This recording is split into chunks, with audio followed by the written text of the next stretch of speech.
We now take you live to the Central Texas Command Center in the heart of the resistance, rallying patriots worldwide. Kicking off another global transmission. It's Monday, already the 15th day, of January 2018. We're going to be live here on my transmission for the next 4 hours. Then, the War Room with Owen Schroyer, Roger Stone, and others. Okay. So much to get to, obviously. I just finished taping, but basically taped to air like it was live, a in-depth hour-and-a-half interview with Steven Seagal. And he seems like a smart guy in short interviews I've seen, but really smart on air when he had an hour and a half. And I talked to him a couple hours this weekend. He's been trying to get a hold of me for months. And I did get contacted by former high-level people in the CIA and others saying, hey, Steven Seagal wants to talk to you. And we need to get him on and counter this whole narrative. Just like Moby's in the news saying leftist CIA came to him to put out the fake Russia narrative. I mean, that's really how these wars operate. And now it's all out in the open. And that's pretty substantive news. I'm not going to say any names. I'm not going to get them, any of that. The point is that we have a lot of high-level intel. And we have our own sources on the ground as well. I was also contacted by law enforcement last night and other sources, the big raids on the East Coast of a bunch of pedophiles, including pedophiles with children. And that's going to be breaking very soon. I've been asked not to report on it yet, but you heard it here first. Just like on Friday with James O'Keefe, I said, I know what you've got with the Twitter employees. You've got them spying on people, their naked photos, their naked videos, all their private material. They're going through all the family photos, everything you privately send. It's beyond the photo place going through your negatives, and you got a picture of your kid, getting out of the shower or whatever, with a dinosaur towel on their head or whatever, and they call that, pedophilia. It's light years worse than that. And they use all the private intel and sell it. And they use the data and they leak it out on the dark web. They all traffic in it themselves. They also activate your cameras, activate your microphones. That's old news. But Project Veritas has it on video. They have it on video, so that's coming up in the next segment. There we were. James O'Keefe. This is the biggest story we've ever broken. Shadow Ban 1 trending on Twitter. That was last Friday. And last Thursday it broke, but he was on Thursday and Friday, and I didn't guess what his news story was. Tomorrow's news today, or next week's news today. I have my own sources about what's going on at Google, Facebook, Twitter, you name it. But indeed, the big expose is the top story on Infowars.com. It's the top story on DrudgeReport.com as well. Perv Twitter sorts through sex messages, pics, videos, you name it. So there you go. And the media all said that, by the way, Drudge was over every day of every week. Well, now, major paper, Drudge is world's most powerful journalist. And I agree with that. That's the London Telegraph. Matt Drudge, world's most powerful journalist, hands down, even after Julian Assange, people like that. Most powerful, no doubt about it. And the most powerful leader in the world, Donald John Trump. The most powerful economy in the world, the U.S. economy. And the most powerful radio/TV transmission putting out the key data against the globalist is Infowars. And the enemy knows it. They have congressional hearings saying it, and we're under attack. So we need your support, your prayers, and to spread the articles and the videos. Like the big Steven Seagal interview, he gets into Putin. He gets into just so much he's never talked about. Bombshell, hour-and-a-half interview. We're going to air it at 1 o'clock Central today, so that's in an hour and 55 minutes. But we've got excerpts we're going to air right now when we come back from this quick break. Then the president's Martin Luther King Day address, all the desperate race baiting the leftists are involved in, military quietly preparing for last resort, war with North Korea, New York Times. Oh, wow, they finally told us. Oh, wow, thank you, New York Times. We now know about that. And also, ladies and gentlemen, the false alert missile attack sirens, the drill in Hawaii. Ladies and gentlemen, it is Monday, the 15th day of January, 2018. By the time I get used to that, it'll be 2019. To infinity and beyond, as Buzz Lightyear likes to say. Well, my friends, We have a super loaded plate of key intel for you. It's Martin Luther King Day. And, you know, I grew up really liking Martin Luther King because I actually watched some of his speeches on PBS. I actually read some of them by the time I got in high school. And it seemed to me very conservative. And we know he was a Republican until right before his death. And then he wasn't sure anymore. But back then it was the Republicans that were for the Civil Rights Act and obviously the party of Lincoln, on and on and on. But and I've had his nieces and daughters and you know, folks on to talk about that, and most of them, as you know, are Republicans because of the pro-life issues and a lot of other things. And the Democrats have had a great victory against reality, somehow taking the victories of the Republican Party, some of the good things it's done, it's certainly done a lot of bad things, and giving it to the KKK Democrats. But I got to tell you, the more I see the world today, thank God for Martin Luther King, on top of what he did back then, he's helping today. If you read his writings or his speeches about don't judge people about the color of their skin, judge them about how they act and what they stand for and what they do. Well, of course, that's how you judge something.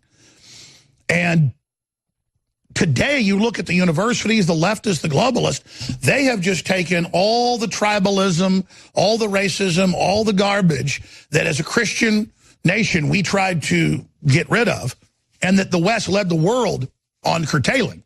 And somehow we're all guilty now.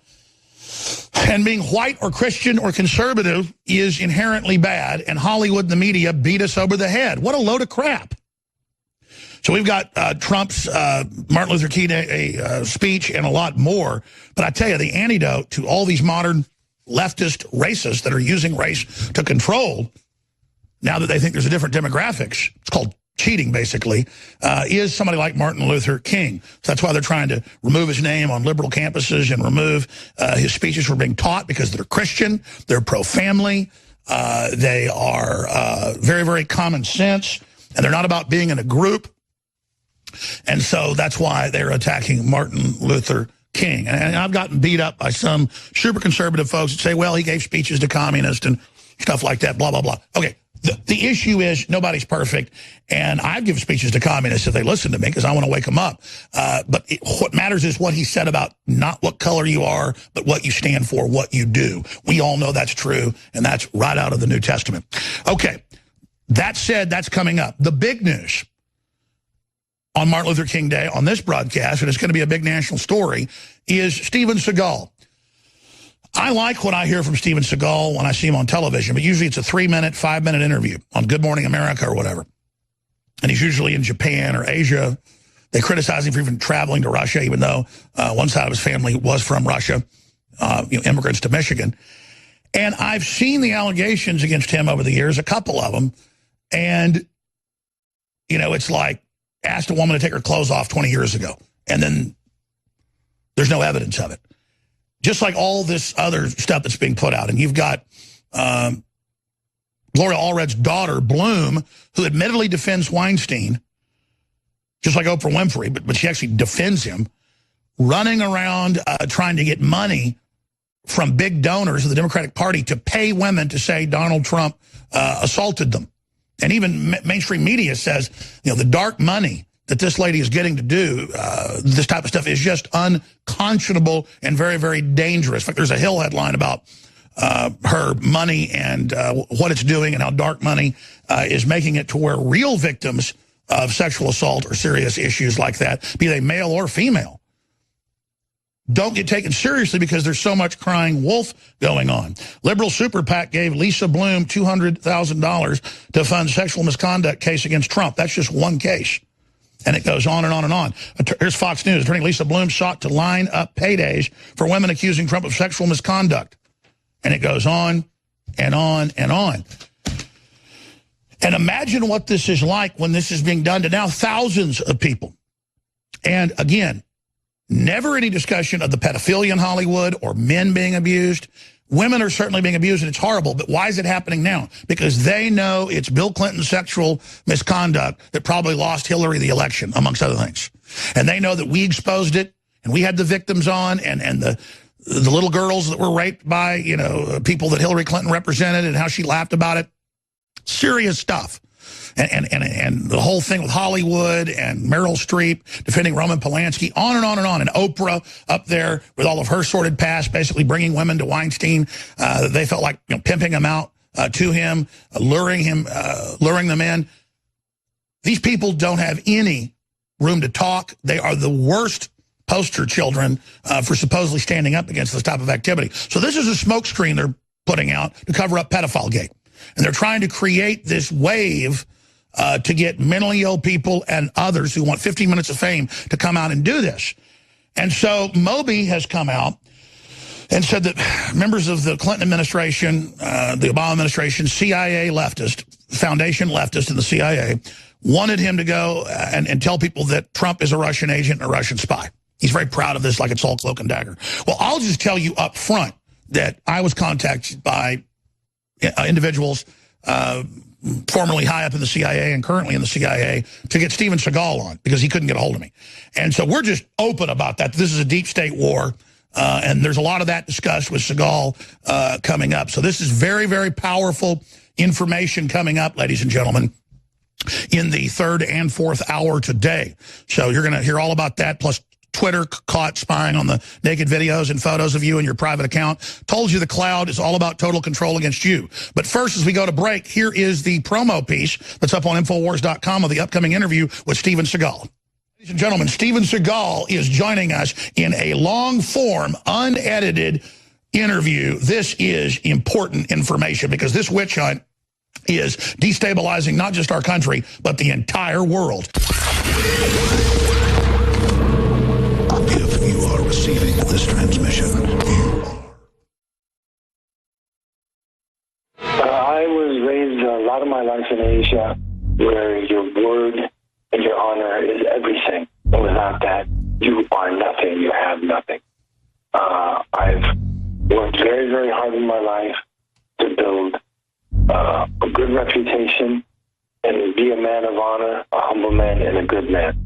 I'm a family man. I have 7 children, and I really, really resent the way people have lied and been paid to lie about me without any evidence, any proof, any witnesses. And, I think without any due process is a tremendous violation of Americans and America's ethics and morals and Constitution. I think that this is an outrage, but I think it's not just me. This is happening to hundreds of people, and I think it's got to stop. And then you've got the lawyers involved getting caught paying people hundreds of thousands of dollars and getting a percentage of the payouts from the media to go out and line people up to make these accusations, and there's no due process. It's just crazy, and we have the WikiLeaks and other documents where they admit they're doing this for political gain, and it's run by people like Lisa Bloom, the lawyer who defends Harvey Weinstein, when there's a whole bunch of witnesses that saw him rape women in the backs of cars. It is simply incredible. It's two-way traffic now, and we are investigating them. And we're already finding that some of the people that are writing articles and some of the people that are paying people are pedophiles themselves. You want war, you got war. And I just want to say God bless America and God bless every patriot that's out there trying to fight this secret group of people trying to overthrow our government. And we have many different names for them, but we know who they are and what they are. Amen to that, Steven Seagal. I could care less about Hollywood. I could care less about being in movies. Sure, it was fun 15 years ago. I could care less about being on red carpets. In fact, I hate it. But Steven Seagal, because the media attacks him, they make fun of him, they demonize him, they lie about him, I feel like I'm a kindred spirit. Just the last few years, because I'll be honest, even 20-something years ago, I didn't like action movies. I didn't think they were very realistic. And when I watch like Bruce Lee movies and stuff just because they're nostalgic. And, quite frankly, my son and I like to watch some of the Seagal movies, just for the fun of them, kind of like Walker, Texas Ranger or something. But the point is getting to know Seagal from just watching him in rare TV interviews. He seems like a really rational, smart, informed, well-traveled father of 7. And to then just see Lisa Bloom crawl out from under her rock with her mother. She looks like a clone of her mother. And just do what they do, you know, when her mom's over there with her clients. And we all knew something was bad when Allred wouldn't even say that the high school annual wasn't a fake signature. And she's running around getting all this money, millions of dollars, hundreds of thousands, per woman to make these allegations. And they always do it back before the statute of limitations. So the statute of limitations has run out. So you can't put up or shut up and go in and make a false claim to the police. You just say this has happened, and usually you reach out to the person and say, give me money. You do it through a lawyer. They say it's not blackmail. Do it outside of a lawyer, it is.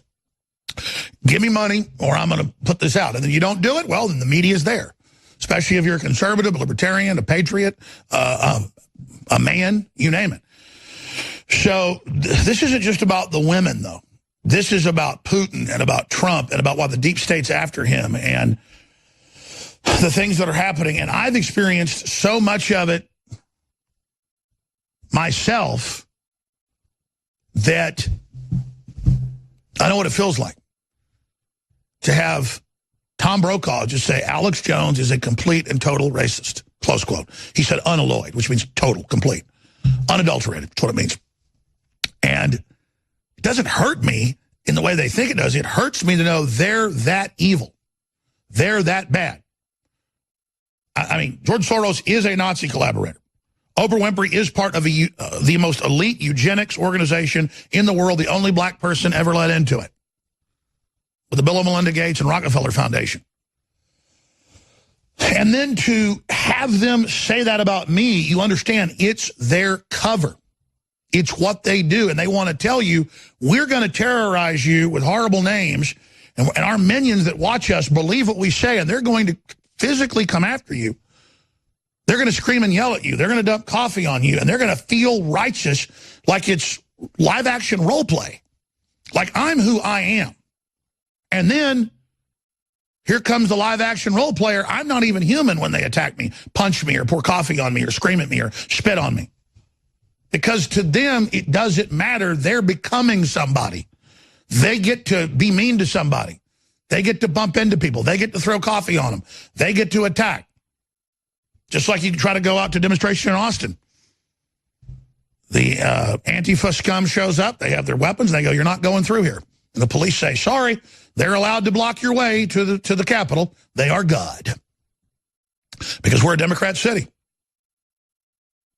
And they just hope somebody does something to them someday. Because they want a war. They've got the dumbest, most expendable, meth head, basement dwellers that you've ever seen that can't even hardly talk, but they're paid to be there.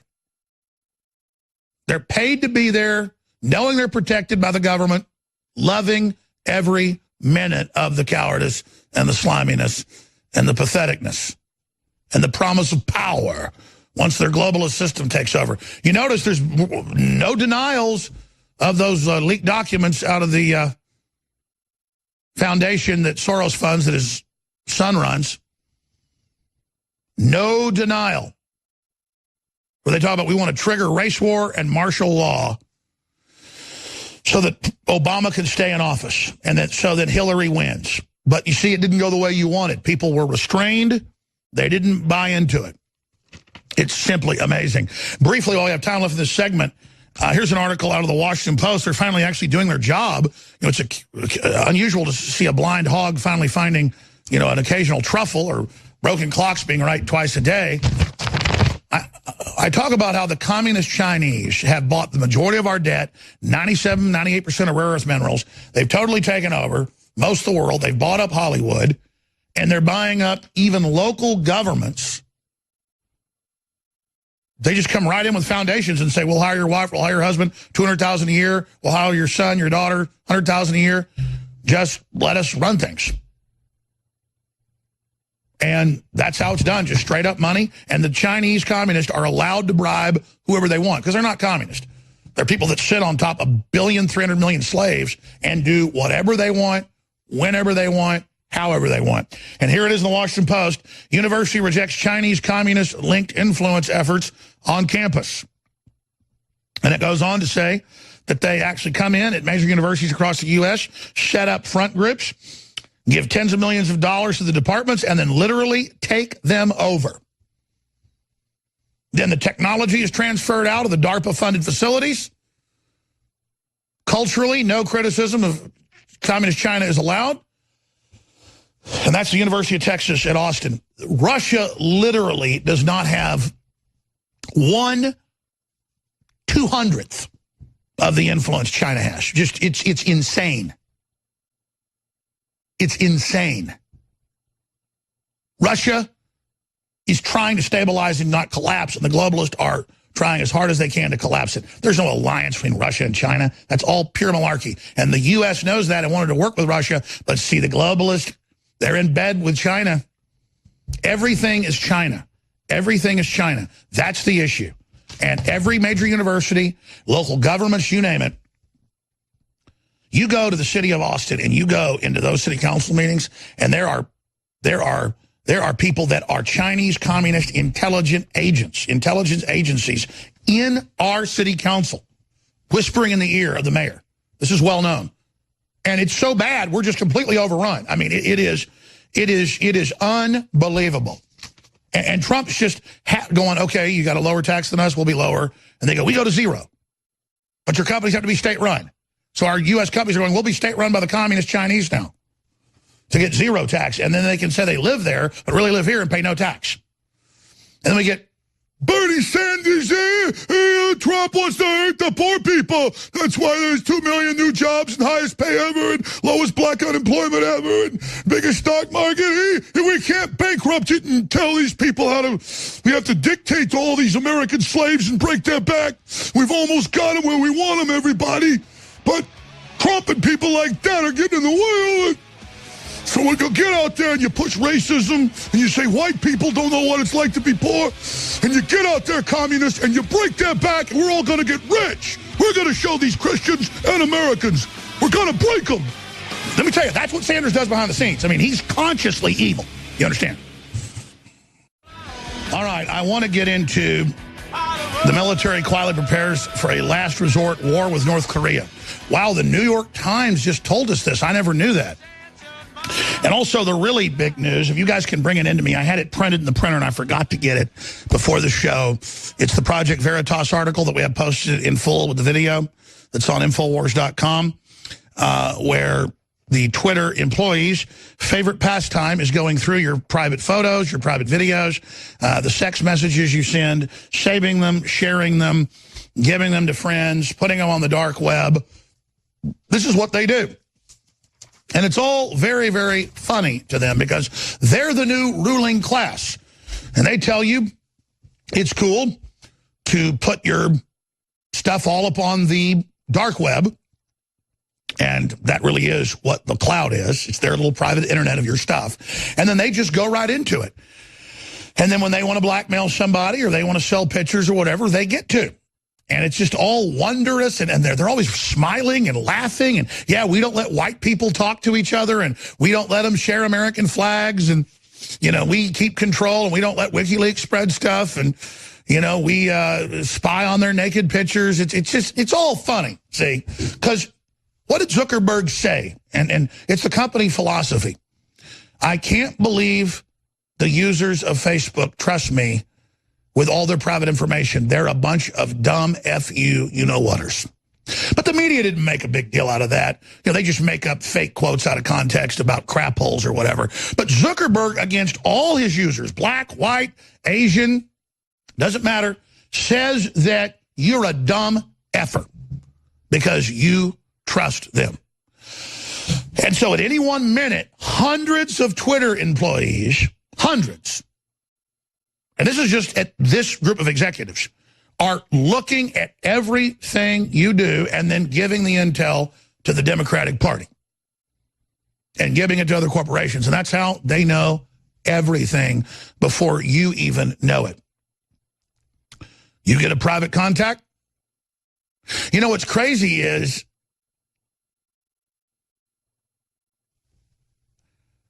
a couple months ago, a couple weeks ago, and then last Friday, they would attack me on Colbert with Tuck Buckford piece and then edit real clips from the show together to make me sound crazy, which is fine because it just brings us more viewers and listeners at the end of the day. And then they would say, coming up on Brain Fight, we're going to have Steven Seagal on. And then they have a character where he dresses up like Steven Seagal and says ridiculous things. And I'm sitting there, and then Friday I get these calls by one of our government contacts. He puts me in contact with other people. They're like, man, Seagal's been trying to get on for 6 months, and now he really wants on. But he's been wanting to come on about the deep state, Putin, the New World Order, everything, and we're just hammering all your emails. So we got in touch with you. And then I talked to some pretty big folks in Hollywood that are also obviously government operatives, folks. Let's not be children here, okay? And it's just like Moby, coming out and saying, oh, the leftist groups in the CIA, they told me to say Trump was a Russian because it's a load of crap. Well, there are good people in the government. And by the way, I'm proud of the fact I set all this up without the government help or without rogue groups that are patriots. But now we are the resistance. I mean, you are the resistance. You are the power. And so, of course, the whistleblowers, the sources we have are just the best there are. And obviously. And it's just a big honor to be here and be covering all this. But this is such a big deal.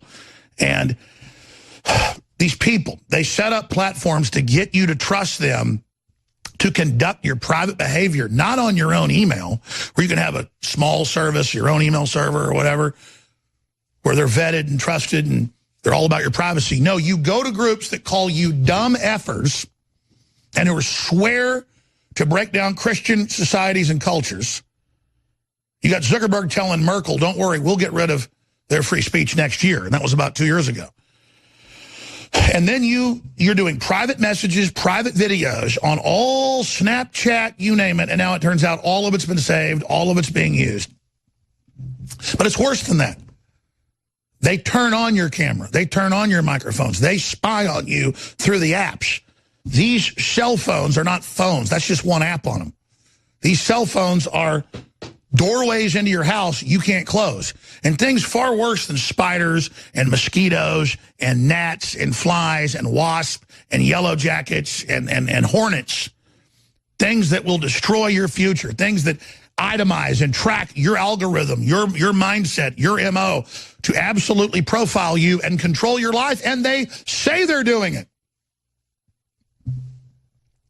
And it's putting out through this culture, through the programming, turning people into what I call artificial sociopaths or megalomaniacs, where they just go crazy and believe they're invincible. More and more people that flip hamburgers or rocket scientists, it doesn't matter, are just flipping out and becoming totally delusional and saying they're invincible and they're just, mental illness is exploding. And the metrics show all this. And the more they bring us all this digital culture, the more infertile we get, the more cancer we have, the dumber we get, the more unhealthy. It is incredible. Unless you use these venues to consciously fight, because they say in the studies, it makes most people in a lower state. Other people, it takes into a highly agitated state, but not agitated in a lower brainwave, in a higher brainwave, where it fluxes between very high and then animal level. And I'm boiling down the sophistication of it, but it's you all understand it at a quantum and psychological and subconscious computing level, of course. That's why we resonate. And so they understand that. They're upset. They're scared. Because they have been completely delusional and crazy and think they're invincible and they're on designer drugs. And, I mean, you look at these tech company heads. They are whacked out of their gourds. And they have all these movies. What's the one that's got the latest one with about the dad and his daughter's marrying the tech guy? It's all how Bill and Melinda Gates love everybody and the tech giants are really good people and Silicon Valley loves you. It's got the guy from Breaking Bad in it as the dad.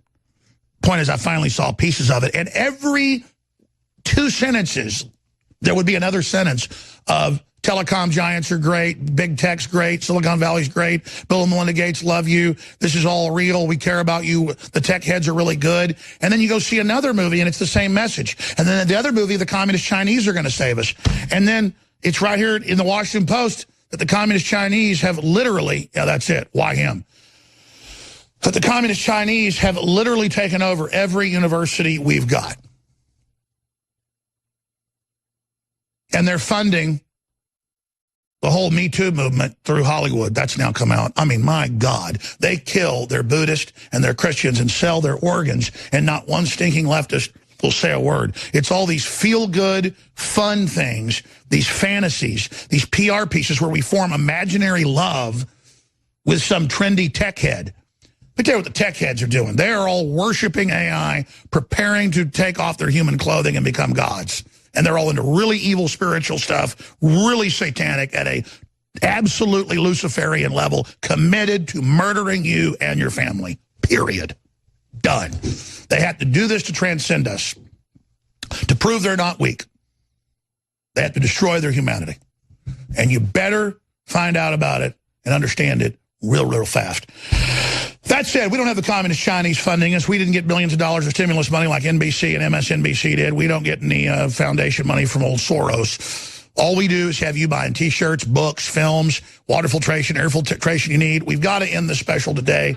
The 50% off Secret 12, 50% off the Amazing X2, 50% off Super Male, because they're going to sell out.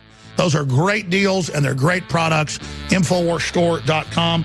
We also have, perfect for this time of year, Immune Wall, which has got the strongest concentrated compounds and certified patented ingredients, as well as herbs that are known to boost your immune system naturally. Everybody should be taking it. It's great for the whole family. Immune Wall, now available, InfoWarsLive.com. Stay with us.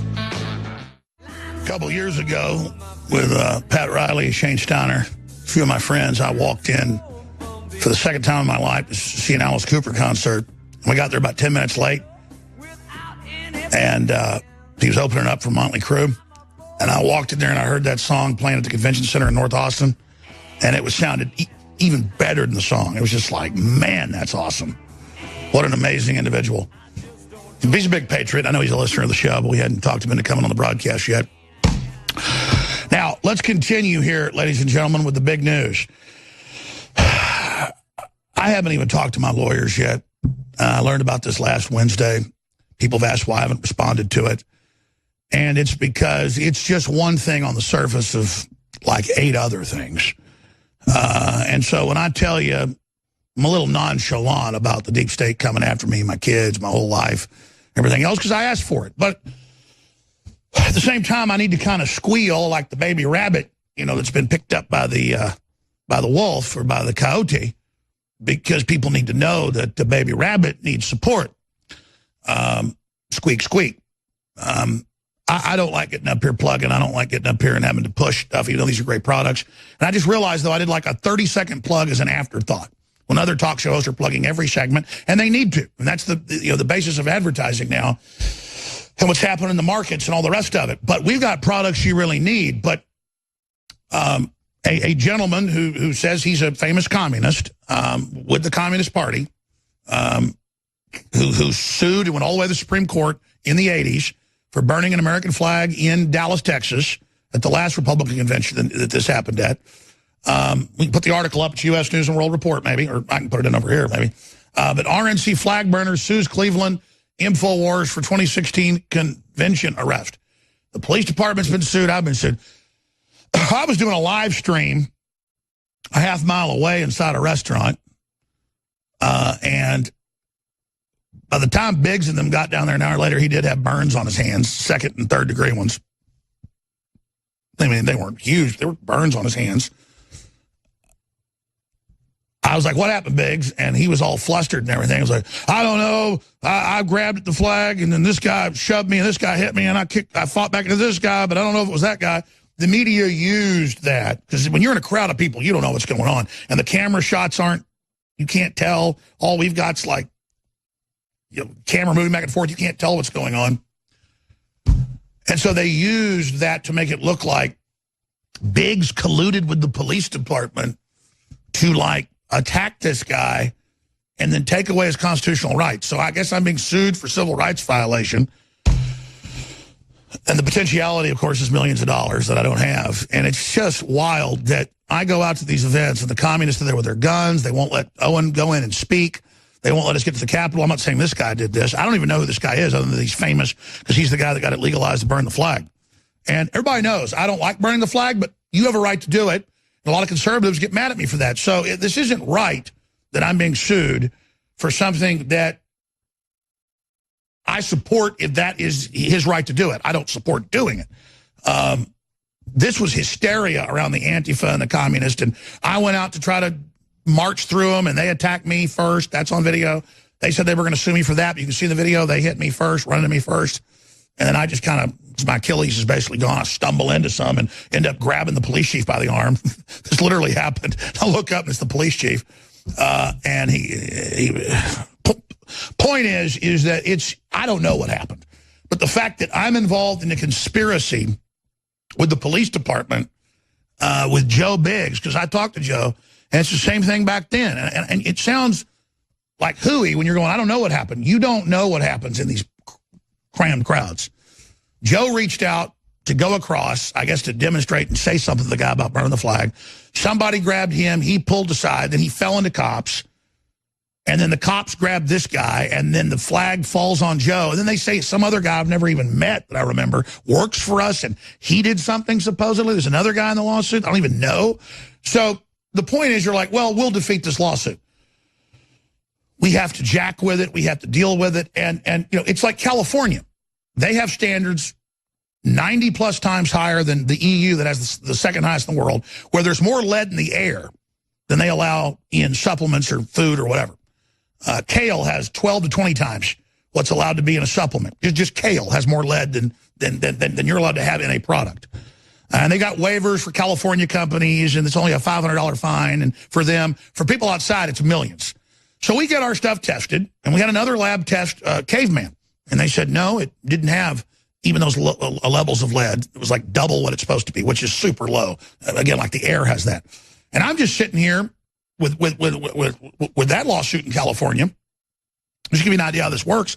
And we've got testing showing this. They put out stuff that isn't true about the testing, that we've had labs look at that say, and that's incorrect as well. And I'm in like a Mexican standoff on this deal and they just keep doing it. And that's their tactic. Those are the ones I can talk about. More and more and more. Sue, sue, sue, sue, sue, sue, sue, sue, sue, sue. That's how they do this to shut down our speech. And one California lab got our stuff, tested it, and BuzzFeed had to report past California levels. They couldn't believe it. Well, guess what? I told everybody, you can 2 + 2 = 4. You know what was coming next. But when we got the lab results in last week, again, and their methodology being wrong, it hurt me. Not that this is happening to us, but that there's this many people in America that will do stuff like this. When they get up there and call us Nazis on the news, folks, we know it's not true. But these people, like the ones that shot Scalise, or the ones that attacked Rand Paul, or the ones that dumped coffee on my head, or all the people that key your car or whatever, or spit in your food, they really believe this.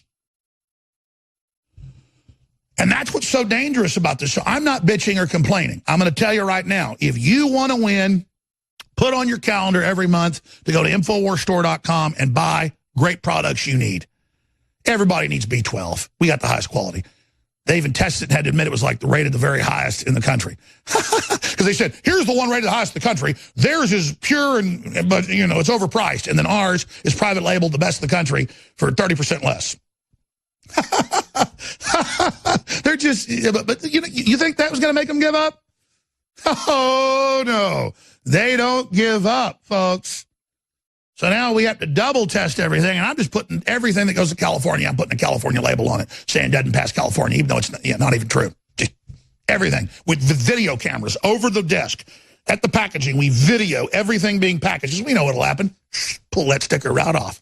Sue Alex again. I'm not bitching or complaining, but I'm on the front lines, hitting the army, hitting the globalists, hitting their operations. When I say army, the globalist army of pedophiles and scum. We are hitting them as hard as we can every day, committed. You cannot spend your money a better place. You can, in my opinion, you cannot, quite frankly, pray for, except for Trump, you can't pray for any operation that I know is doing more. We need your prayers. We need you to share the links and articles, because we're in a total war, a war for you, a war for us. We're in this thing together. And I need you to go to InfoWarsStore.com, and I need you to get the Real Red Pill. I need you to get Alpha Power. I need you to get Immune Wall. 50% off the Real Red Pill. 50% off Alpha Power. because I want you to try it and see how amazing it is. The stamina, the libido, the energy. 50% off Secret 12, 50% off Survival Shield, and Super Male. You know, we had 50-something things for sale just a few days ago. Now it's down to like 6 because we sold out or got dangerously close to selling out of all the others. You need colloidal silver. It's discounted. InfoWarsLive.com. You need an in-house air filter. Get an Alexa Pure Breeze. It's amazing. $199. Leading competitors, $400 to $600. Does the same thing. Ours is incredible. 4-stage. InfoWarsStore.com. Look at that, 97% reviews for that baby. Unbelievable. Everybody puts one of these in their house, takes a couple for a medium-sized house. You help your family, you get cleaner air, and you support InfoWars. We need your commitment today because I intend to expand, and I intend to just lawyer up. That's what I've already done, and we're doing this judiciously, and we've already knocked out like 5 of these. We're going to knock out all the others, and this is their strategy. This is the attack. You want somebody to fight? We're doing it. We're not about talk, ladies and gentlemen. We're about engaging. Told you last week what Veritas' scoop would be before they released it. Them looking at your naked photos and videos with your wife, them turning the microphone on and watching you. And O'Keefe shook his head. He goes, how do you know that? Because I know. I know. And people are very proud of what James O'Keefe is doing. And again, O'Keefe is being advised by, he told you last year, former CIA folks are working with him now. Okay? And I mean, I never said I was with the CIA because I'm not. But now there's a lot of good people that we know with long track records, the CIA helping us, and other groups. We're here. What do you think all the NSA whistleblowers are we have on? These are patriots, and we're going to win together. We're going to fight the real racism and the globalism and all of it together. But we need your commitment. InfoWarsStore.com and the local stations you're listening to. Support their local sponsor or tithe to that local station. Whatever you do, sign up for auto ship, additional 10% off. So you don't forget to also fund our operation. Thank you. Oh, I love Ted Nugent. Man, Ted Nugent and his wife are so cool behind the scenes. Just going to leave it at that. We're going to have some exciting stuff with Ted Nugent soon. Now that he's back in the Texas area, back from Michigan. Anyways, I'm going to leave it at that. Ted Nugent, daily listener, we love him. He tried to get a hold of me for years, and then one day he heard Larry Pratt on the show, and he'd been on as a guest before, but I would never push people to get their numbers and stuff. He's been on for like 15 years or longer. And he called, it was Larry Pratt or somebody, he got the hotline number, and he calls, and they go, this is Ted Nugent, I want to come on. He called her to the show. I'm not name dropping, because I can care less about celebrities, but man, that guitar and just his brain and what he does for liberty, I just love it. I love my job. I love it. I love you. I mean, I just... It's been bittersweet. It's been rough. And sometimes I feel sick about how bad things are and what they do to me and my family. And I feel guilty, but only for a few minutes. And then I just get on my knees and God comforts me and just, you know, it's all clear. The message, the mission, what we're going to do. But what hurts me worse is how bad these people are. That's what hurts me worse is that God, there's a lot of bad people. God, they're so cut off from God. And they just are evil. And once you give into it, there's no limit. Let's go ahead and go to this promo for the huge interview that's going to be massive with Steven Seagal coming up in the next hour. Here it is. Ladies and gentlemen, Steven Seagal is joining us in a long-form, unedited interview. This is important information because this witch hunt is destabilizing not just our country, but the entire world. If you are receiving this transmission, you are the resistance. I was raised a lot of my life in Asia where your word and your honor is everything. And without that, you are nothing. You have nothing. I've worked very, very hard in my life to build a good reputation and be a man of honor, a humble man, and a good man. I'm a family man. I have 7 children, and I really, really resent the way people have lied and been paid to lie about me without any evidence, any proof, any witnesses. And, I think without any due process is a tremendous violation of Americans and America's ethics and morals and constitution. I think that this is an outrage And I think it's not just me. This is happening to hundreds of people, and I think it's got to stop.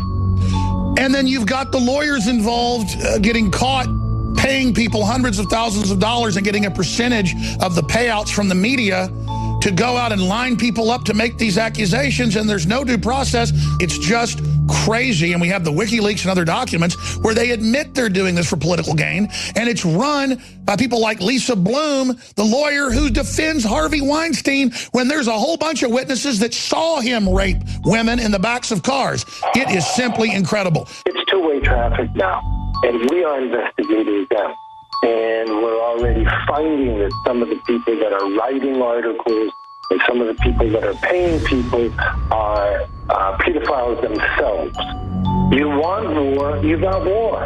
And I just want to say God bless America and God bless every patriot that's out there trying to fight this secret group of people trying to overthrow our government. And we have many different names for them, but we know who they are and what they are. Amen to that, Steven Seagal. Well, everybody knows that I could care less about Hollywood stars and fame and all the rest of it. And Steven Seagal's on the same page. It's funny, though. I like nostalgia, so I watch old Steven Seagal movies. I watch old Charles Bronson movies with my son.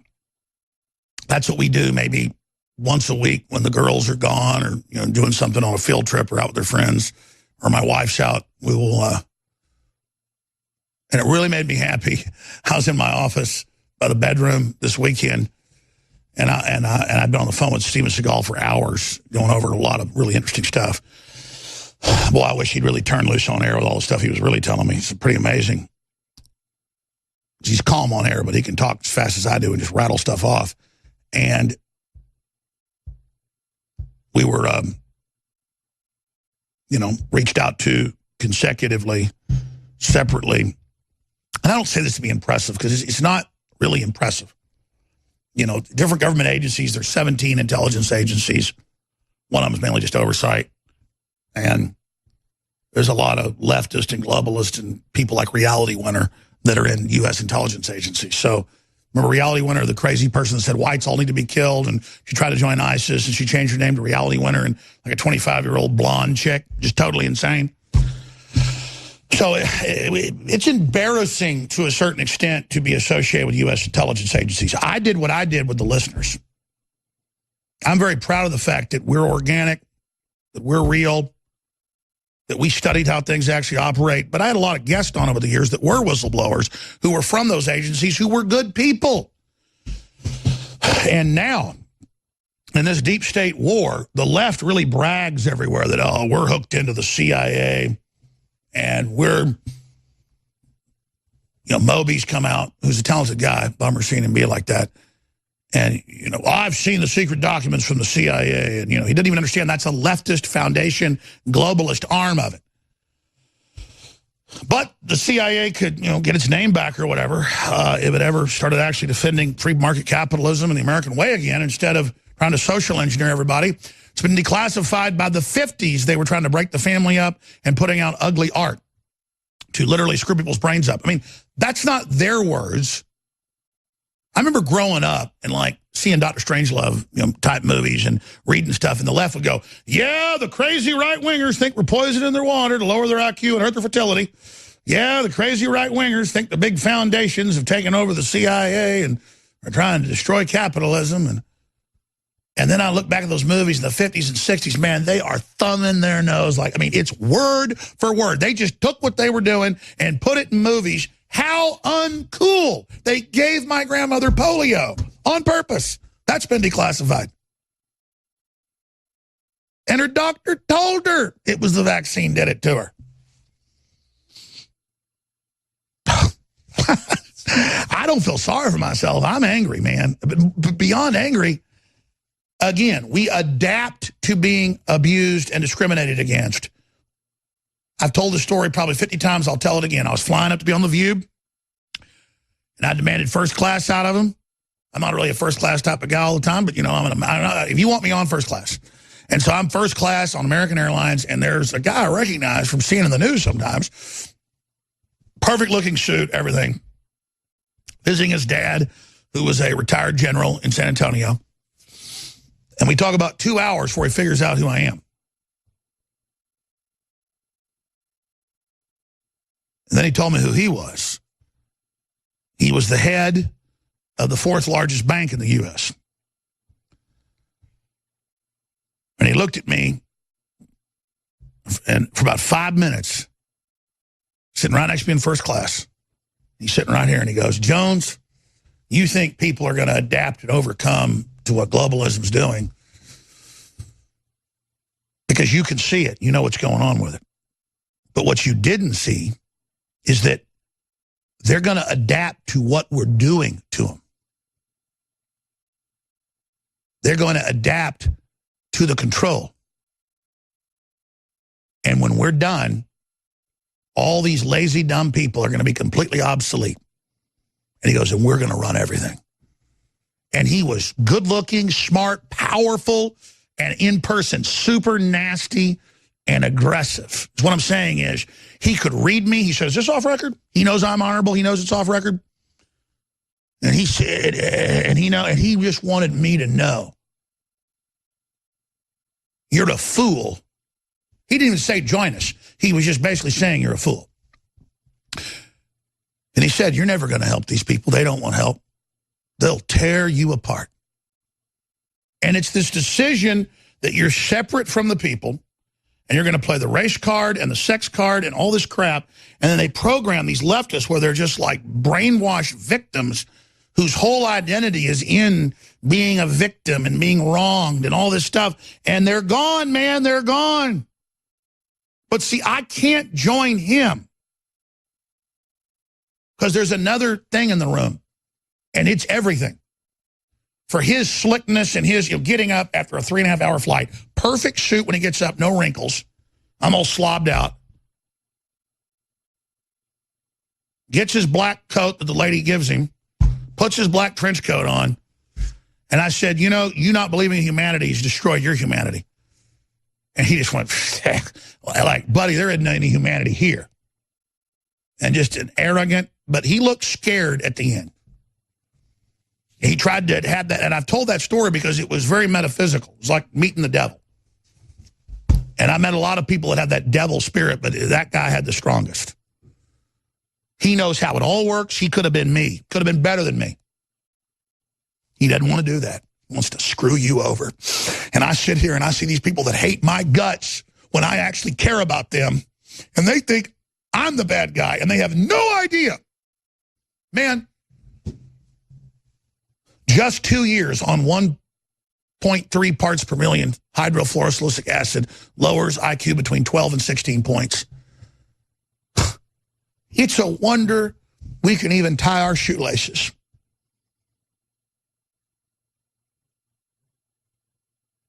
I remember being a kid, man, and I'd drink water and feel sick and have to go lay down. And I just knew, and no one was telling me nothing. I remember seeing Dr. Strangelove when I was about 10. They're making fun of people and Jack Ripper talking about their poison in the water. And I'm like, but they... And then everybody kind of instinctively knew and demanded bottled water. And then we know a lot of that's adulterated, but at least we know, don't drink it. And they go, oh, New York water is the best in the country, drink it. You know, just, and you see the lies, and you'll see a movie, and 5 times they tell you Bill and Melinda Gates love you, and the tech giants love you, and you're just sitting there watching a comedy, and it's all just predatory, man. Like a big old anglerfish coming out of the dark at 10,000 feet down with that light out there dangling it for all the other little angels to come swimming up so that devil can eat you. And all I know is, even if I can't help the general public, I'm going to be with God. Whatever my spirit tells me feels good to get close to God, because God-fearing is God separating from you. When you start becoming evil and doing bad things, evil people do satanic things, trying to get separated from God, thinking that's where the power is. Child sacrifice, child molestation, all of it. They like that feeling of God pulling away. Not me. See, I can feel it even when I have to look into the mind of the enemy. And I look at what they're doing and think about what they're doing, I begin to separate from God. And it's torture. That's why I can really get in the enemy's mind. I can really get in a room, focus, just absolutely focus like 3 hours, and I can just start writing stuff after, and it's all just like, I can't, one of my only sins is, because I know God wants me to do it, is I don't like to separate from God. Because to even get into the enemy's mind, you've got to separate from God to be able to even get into that zone. And I can't imagine being cut off from God forever. You don't want to be cut off from God, folks. God's there. God made it all. And these people that are serving evil are a cancer. They have dialed into death. And we've got to stop them. I promise I'm going to play the president's Martin Luther King Day message. It's very powerful. And the Project Veritas video behind the scenes where they're all watching you in your house, laughing at you and your family. Great evil has come into the world. But every time great evil comes, goodness rises to match it and to conquer it. And the greatest evil this planet has ever seen has undoubtedly been loosed upon the earth. The digital systems are designed to mesmerize and put people into a medical-induced spell. And we're going to be talking about that in a moment with the incredible information that's on Infowars.com and ProjectVeritas.com and DrudgeReport.com. Top story there. With them just laughing at you and watching you naked in your house. I mean, looking at your private video messages, your private texts. And they sit there and they tell you when you buy a Samsung TV, they're watching you and listening to you. And look, we first broke this in 2006, the specific documents, and the media just said they were fake, even though they were public. They were public documents put out by Google to its shareholders. We got it from a shareholder. Back then, they just flat out lied. Now they just go, yeah, we're watching you. What you going to do about it? And they made everything go to, remember, just 5 years ago, everything was still on your hard drive or in a little server company locally. It was your server or no, not anymore. You're on the cloud, and they're not going to let you be on your own server now. We said, what a horrible idea. It's for total control. And they call you dumb effers. Yeah, you heard it here first, Google's ambient background spy tech. Scroll down, though. We got a screenshot of our 2006 article, or at least we did. Yeah, there's 2006. See that? Click on that. But again, what does that get you? It gets you Colbert making fun of you. Like, oh, when Colbert makes fun of me, I don't feel good and powerful anymore. No, I feel bad for Colbert. And I don't just say that to sound high and mighty. That's a talented, smart guy. Probably fun to hang out with. He doesn't look very happy with doing what he's doing. I was told a few years ago Jimmy Kimmel's a big listener, but you know what? He got on board. He's gotten political now. And they just destroy themselves right in front of everybody. And even friends of mine that I've known many years are like, yeah, just can't have you on, Alex. Well, that's fine. I've got my own platform. But people can't have me on because when we come on, we're number one. And that's why they all lined up and came out against us. We really had 86 million people tune in the week of the election on terrestrial radio from the ratings that came in, meterable videos, articles, podcasts. We could look at it, 86 million. That's not counting other people's platforms. And they put the brakes on that, man. They put the screws to us. I'll let the enemy know. I'm not going to lie. They've had an effect. They've hammered us back to 30, 40 million people a week. That's why if you just get active and spread the links and tell people at the local station and understand, man, we're under attack, you're under attack, they can't stop you. Because they know we get the intel of the president. They know the military gets the intel of the president. Listen, Infowars is just the only outlet other than Drudge and a few others that doesn't want to be establishment. Everybody else is wanting to be the big media. I like the Daily Caller, but that's Breitbart, same thing. And they do a great job, but they want to be the establishment. They want to be at the country club. They want to be the cool kids. Not us, folks. We want to be the trailblazers, the cutting edge. We want to really be changing the whole paradigm, not just kind of going along with it or kind of halfway doing it. What's safe? We don't want to be safe. We want to tell the truth, the whole truth, nothing but the truth, so help us God. That's Jesus Christ. So I'm going to get these clips, but I'm just pontificating here because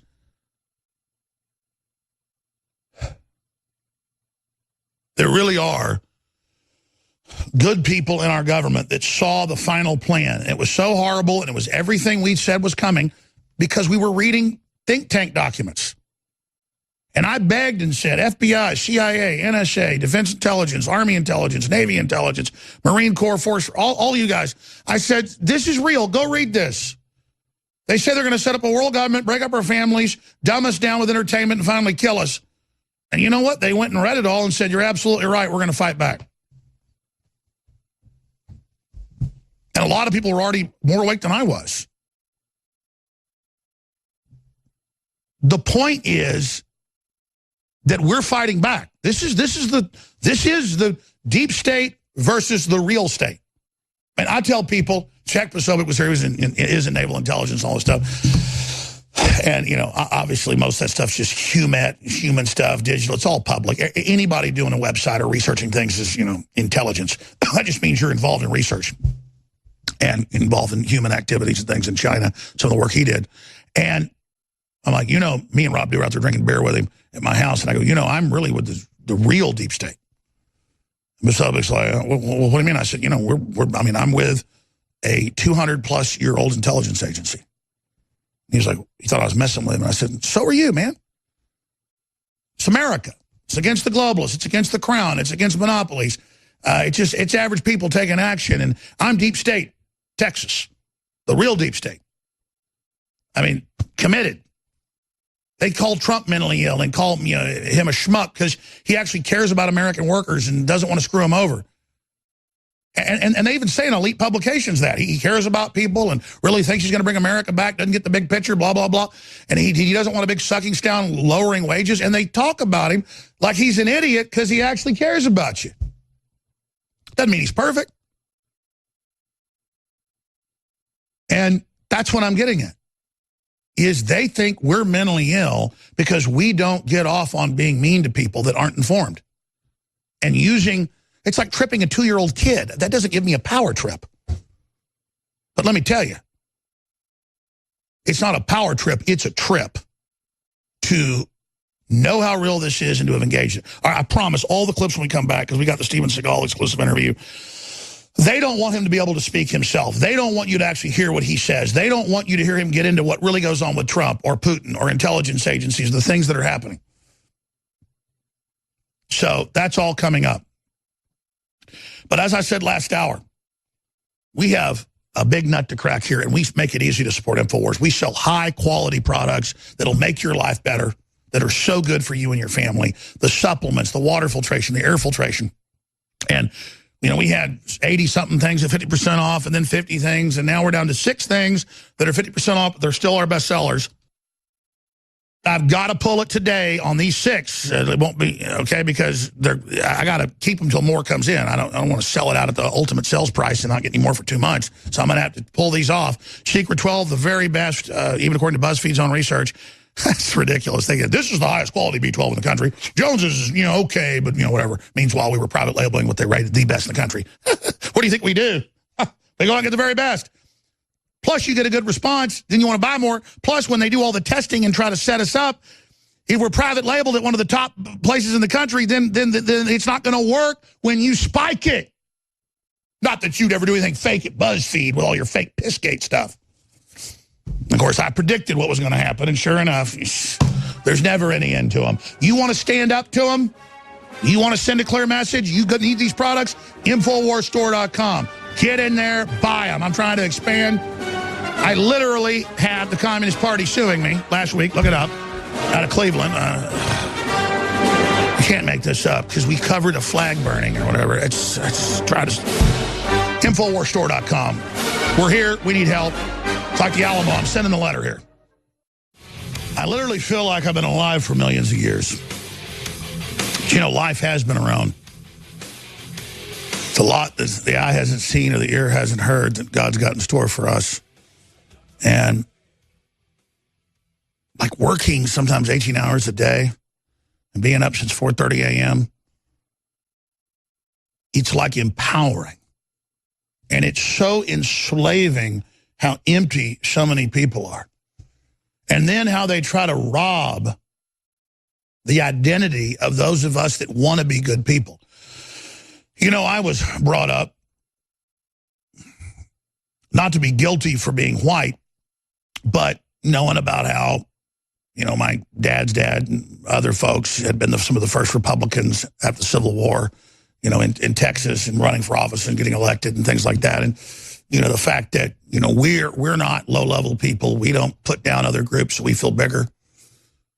Even if some of those groups through class envy don't like us, we're trying to build everybody up and things like that. You know, I remember repeatedly, because my grandmother would stop on the side of the road and take old black ladies, drive them to their houses or stuff like that. And my grandfather was the county tax assessor, amongst other things. And literally every Thanksgiving, there'd be like 10, 15 old black ladies delivering pies to our house. Because, I mean, my grandfather did stuff like just poor people didn't have to pay taxes in the county on the property. It just didn't happen. And he would go, like I said, talk to a more wealthy neighbor and said, I'm going to increase your property taxes. Is that okay? So we're not going to run this old lady out of her house. You're going to do that, right? And you compare that to the scum that is all over us in this country today, and it makes me want to throw up. And then filthy trash like George Soros that rounded up thousands of his own Jews. That piece of demon filth is out against me and my family and sending his so-called journalist in to try to destroy my life, try to take my children away from me, and just plastering garbage everywhere. And I have to look at these sacks of trash. And I have to sit there and put up with it because the public's asleep. I mean, if the public knew how bad these enemies were, you would not put up with it for 1 second. And I know you know that. And the big crushing blow many times misses the mark, but the stoic continual pound will win. The continued medium blow is how we're going to bring these people down. But I don't feel sorry for myself. I just get frustrated that people don't understand the level of literal garbage we're dealing with, where the Democratic Party is the KKK. They're the race party. They're trying to turn the minorities into a bunch of racist scum. They hype race continually. And I, at least twice, and at least twice too, separately, 4 times in front of my grandmother, watched people in the grocery store. Happened twice in the grocery store. When I go stay there in the summers when I was a little kid, walk over to her and call her a N-word lover. And then imagine when I see racist blacks going, F you in the street, Alex Jones, we're going to kick your ass, cracker. So I get the best of both worlds. My grandmother helped black people and didn't look down on them and was a good person and fought for them to have a better life. And then I have the racist black people after me. And then this has happened with East Texas stuff, where my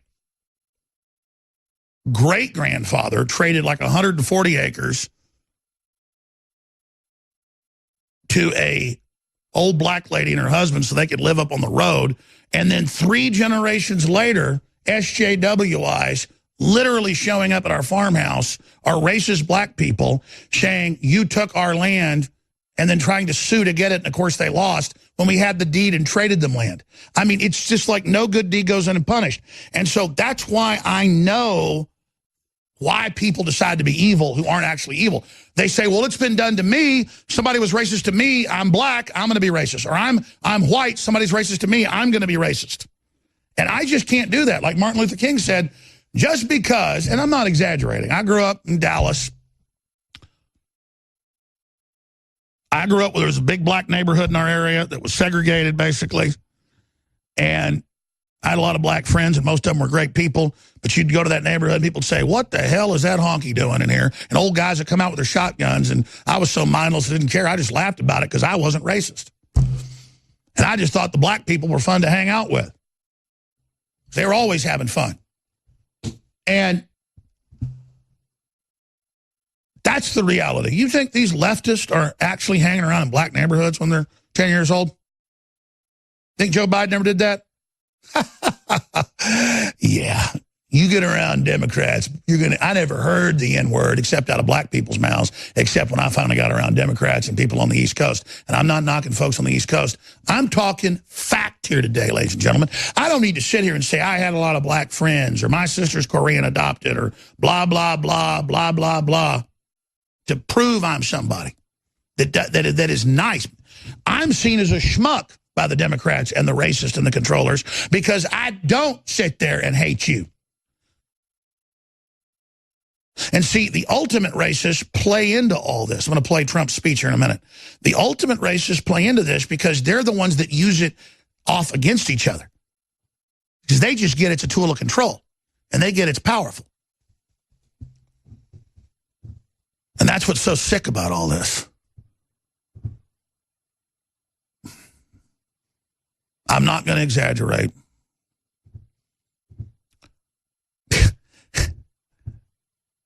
That's the problem with having such a crazy life, is that you don't want to exaggerate, but then the truth sounds completely crazy.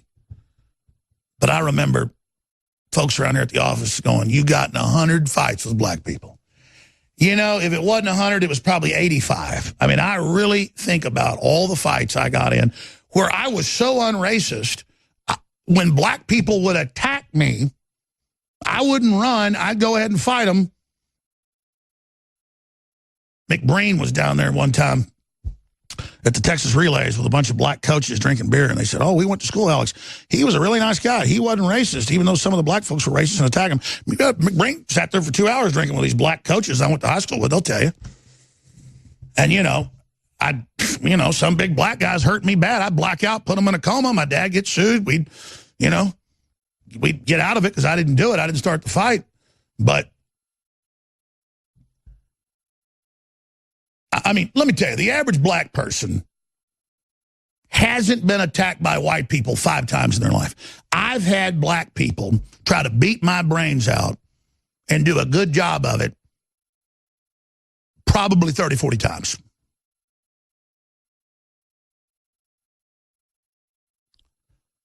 I mean, most of those 100 fights were elementary, middle school, and that's why it could be 100. I mean, we're talking one every couple of days.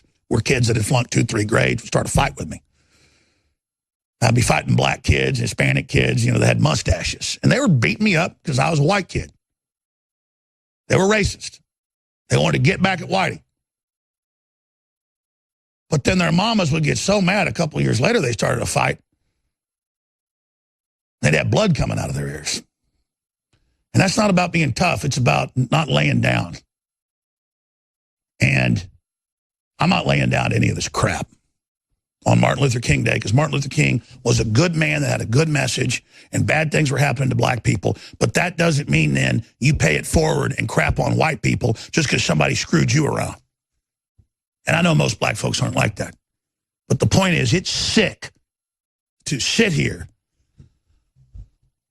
But it's sick to sit here and watch the leftists play games with everybody's minds, because I remember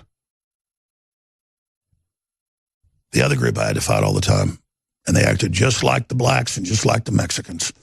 Mexicans didn't start as often, but I got beat. I got hurt more by Mexicans per capita than fighting big black guys. And then separately, rednecks. And by redneck, I can say that because I'm a white guy. Little groups of white guys, crap kickers, whatever you call it. I'm driving a pickup truck too. But they would just want, oh, this is the guy that beats everybody's ass? I mean, I had to get in fights because I'd beat up, their cousin who was 16 when I was 14. Pretty soon I looked like I was 20 when I was 14. There'd be some 25-year-old man in the McDonald's parking lot trying to put my head to concrete. You know what? I beat his brains out.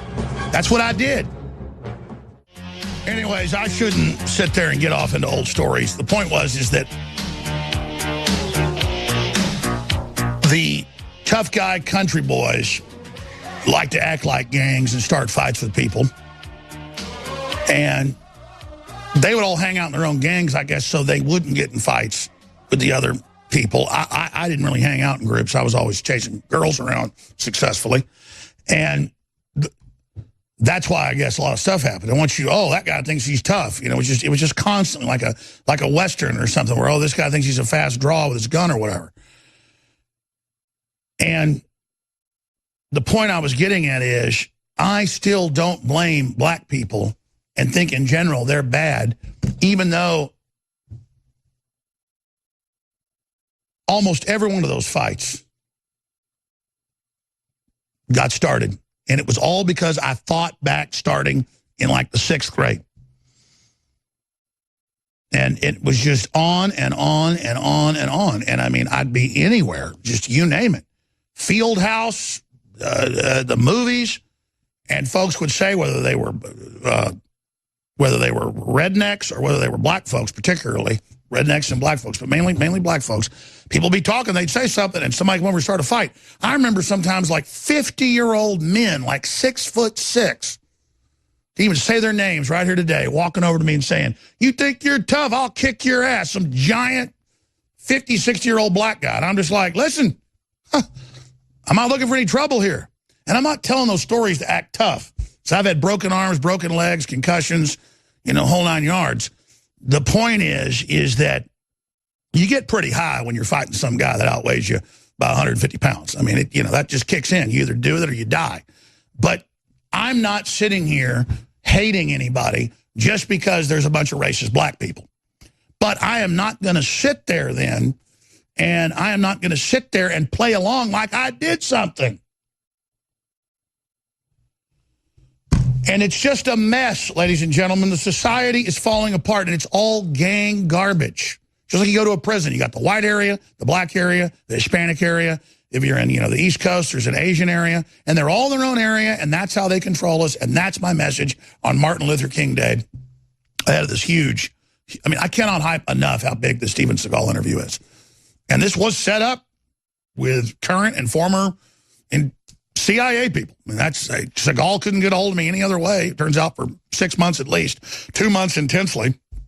And we just got to get about, I think we're going to put something like media at Infowars and put it on the bio page and say only for media, because we get over 10,000 emails a day, and it's just every time some person's trying to get a hold of me, it's like Rand Paul wanted to come on for months before he was able to get on. And finally, I got a cell phone call or whatever, so that's how he got on. I mean, I'm not bitching. I just need to study how we learn to get these big guests on. They're trying to contact us. And this is a major counterstrike against the deep state that somebody's going to stand up and say, I didn't do this, and they have no evidence. Stop saying it. So some big stuff's happening, big pedophile arrest all over the country. So got some big breaking news on that in the next couple of days, just like I told you about the whole Twitter thing, them spying on you and your family over the cameras and microphones that you enable and looking at your private videos and photos. Anything over a cloud, anything that you're not storing on your own computer or on some little local service where it's on a server, those guys are too busy to be digging through your stuff. We would never dig through your stuff, but we're not asking you to store your email and your photos with us. I mean, it's insane. It's insane. A bunch of SJWs run Twitter and Facebook. So that's all coming up as well. A lot of stories on Infowars.com. Muhammad is most popular name for newborns, boys in Holland for second year straight. But the media tried to cover it up and say it was Noah. It's so funny. They just are all about social engineering. And then there's some other articles up on Infowars.com that are really, really important. Flashback, Twitter sued for scanning private messages before. I mean, what type of moron sends their girlfriend, their wife, or whatever, footage of them masturbating or whatever, so the SJWs can sit there and look at it? You people are nuts. I mean, it's crazy. If my children are gone, I still lock the bedroom door. Not because I'm a criminal. I lower the blinds because it's about privacy. But notice all the trendy bathrooms, the new Alamo Draft House opened up where there's no stalls. So you're all men and women together, all crapping together. And because it's about dehumanizing you. It's about getting rid of service, getting rid of quality, all of us are being discriminated against by the global AI takedown system. So Steven Seagal versus the deep state, ladies and gentlemen. Today, coming up in just about 10 minutes, the story is up on Infowars.com. And I belabor this constantly. If you don't share the articles, if you don't share the videos, if you don't stay excited about the broadcast, which is, people are staying excited, so the enemy's attacking us, but they want to censor us, attack us, misrepresent us, and then shut us down and not let us communicate with you. It's up to you. So thank you. So we can actually hear from the president. The media is going to ignore most of this. They're not going to play what the president had to say. President Trump delivers the weekly address honoring Martin Luther King. And again, I legitimately, despite seeing real black racism and other racism from whites, you name it, I'm not going to play the game. I legitimately think what Martin Luther King did was great, and he gave his life and knew he was under danger. He's a hero to me.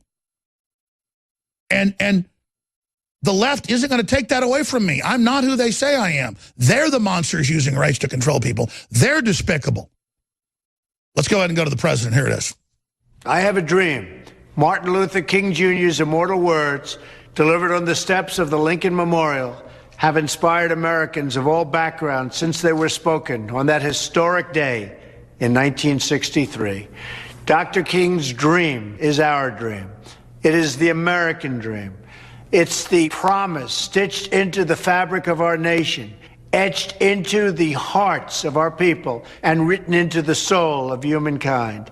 It is the dream of a world where people are judged by who they are, not how they look or where they come from. It is the dream of a nation that offers life of dignity and hope to every American, regardless of color or creed. It is the dream of a nation faithful to its founding principle that we are all created equal. This sacred principle was the cause for which Dr. King and so many other historic Americans sacrificed in places like Selma, Birmingham, Montgomery, and Memphis.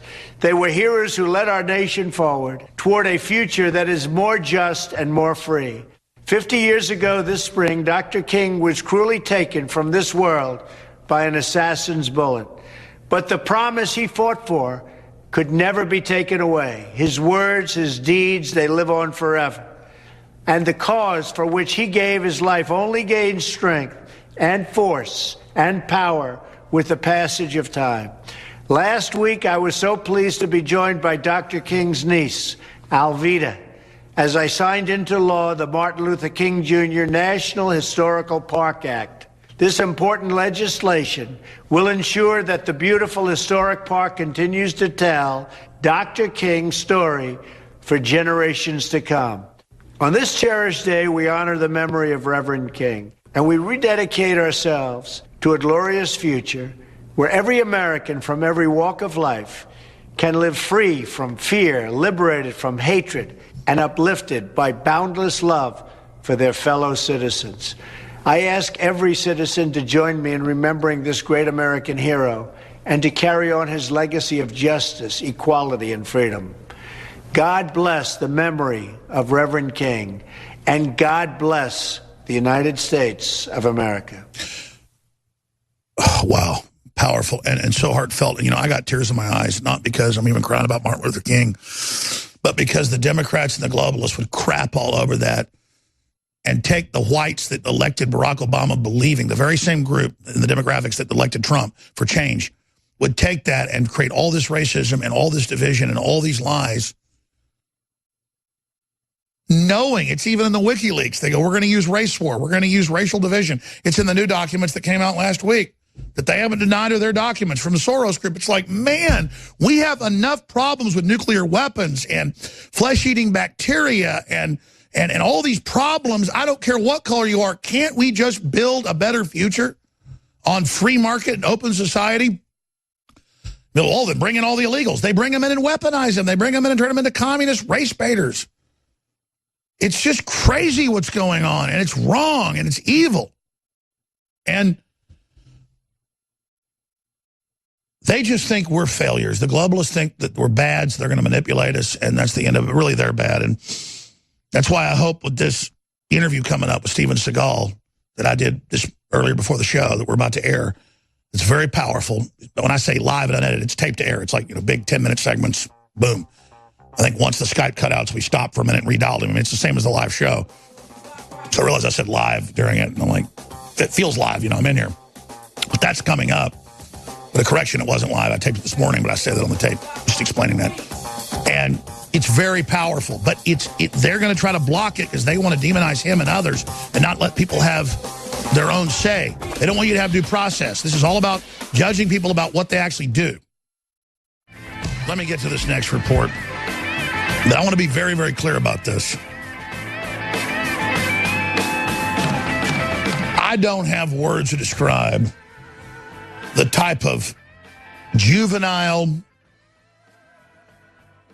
individuals that Facebook, Twitter, Google, you name it, are hiring to carry out their dishonorable activity.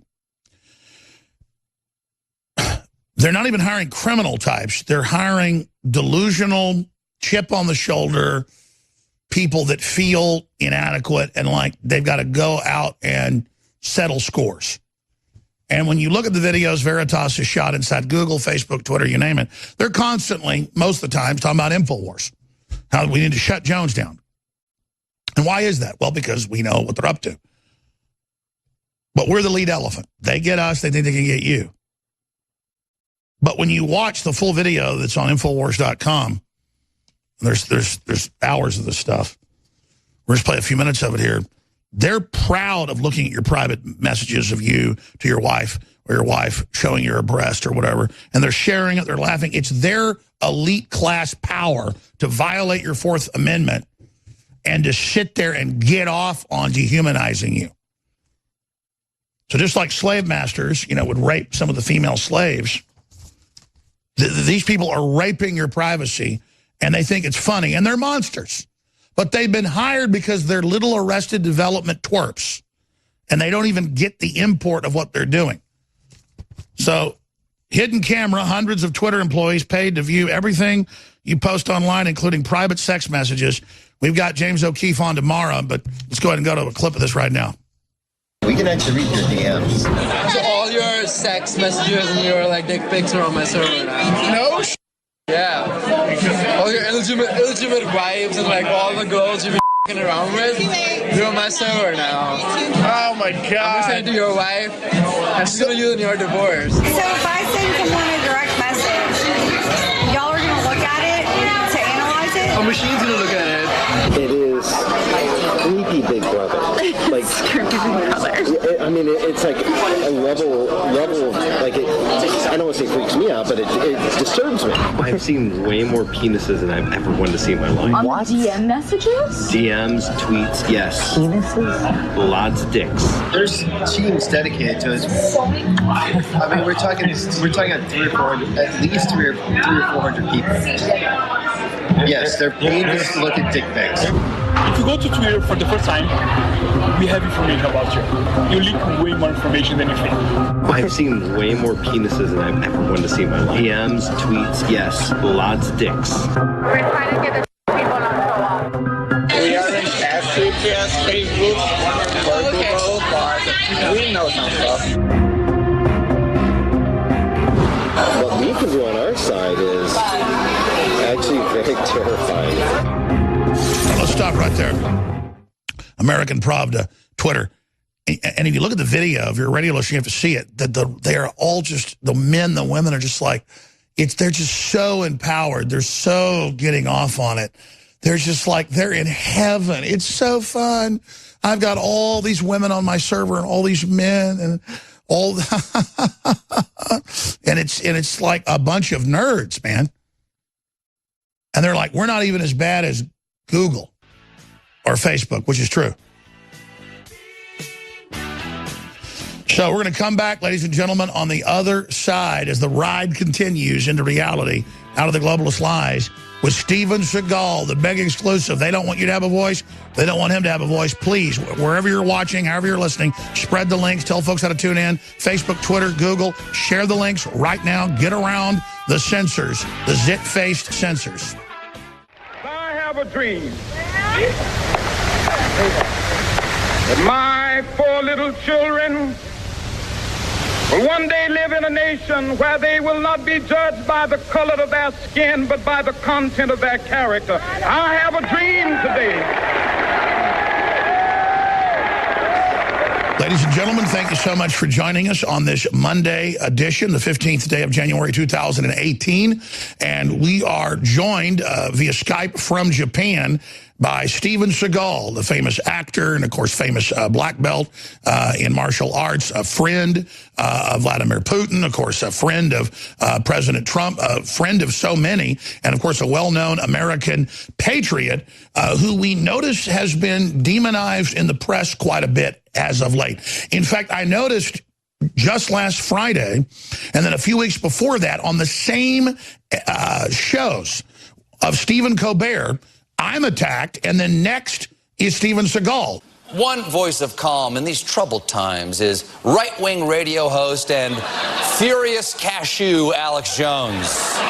We'll be right back with funny man Steven Seagal. They've got a script. It is simply incredible. And then next they go into Trump. And I've been told by people inside entertainment, inside so-called news, that we are on a hit list. And you know George Soros is also on record, funding Media Matters and others, literally coming out of the woodwork against everything we're doing because we are nationalist, because we're promoting peace and justice, because we don't want to have war with Russia, because we're concerned about communist China. These are all the things that if you check them off on the box, makes the deep state come after you. Well, Steven Seagal has also now written a best-selling book dealing with the wolves of the deep state, dealing with all the incredible things that are happening. But the main reason I'm very excited to have Mr.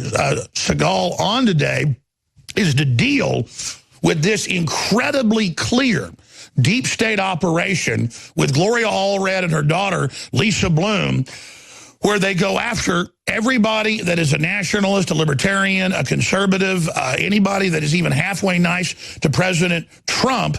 And it's come out in The Hill, in Fox News, even the Associated Press, that attorney Lisa Bloom sought to line up paydays for women accusing Trump of sexual misconduct, and she gets 30+% in contracts that were secret, that were leaked, of all of the payments that the women get from the media. When you realize this, it makes your head spin, because she also defends Mr. Weinstein, Harvey Weinstein, who we have a whole bunch of people, including a chauffeur, that said he would rape women in front of them. But, she is defending Harvey Weinstein.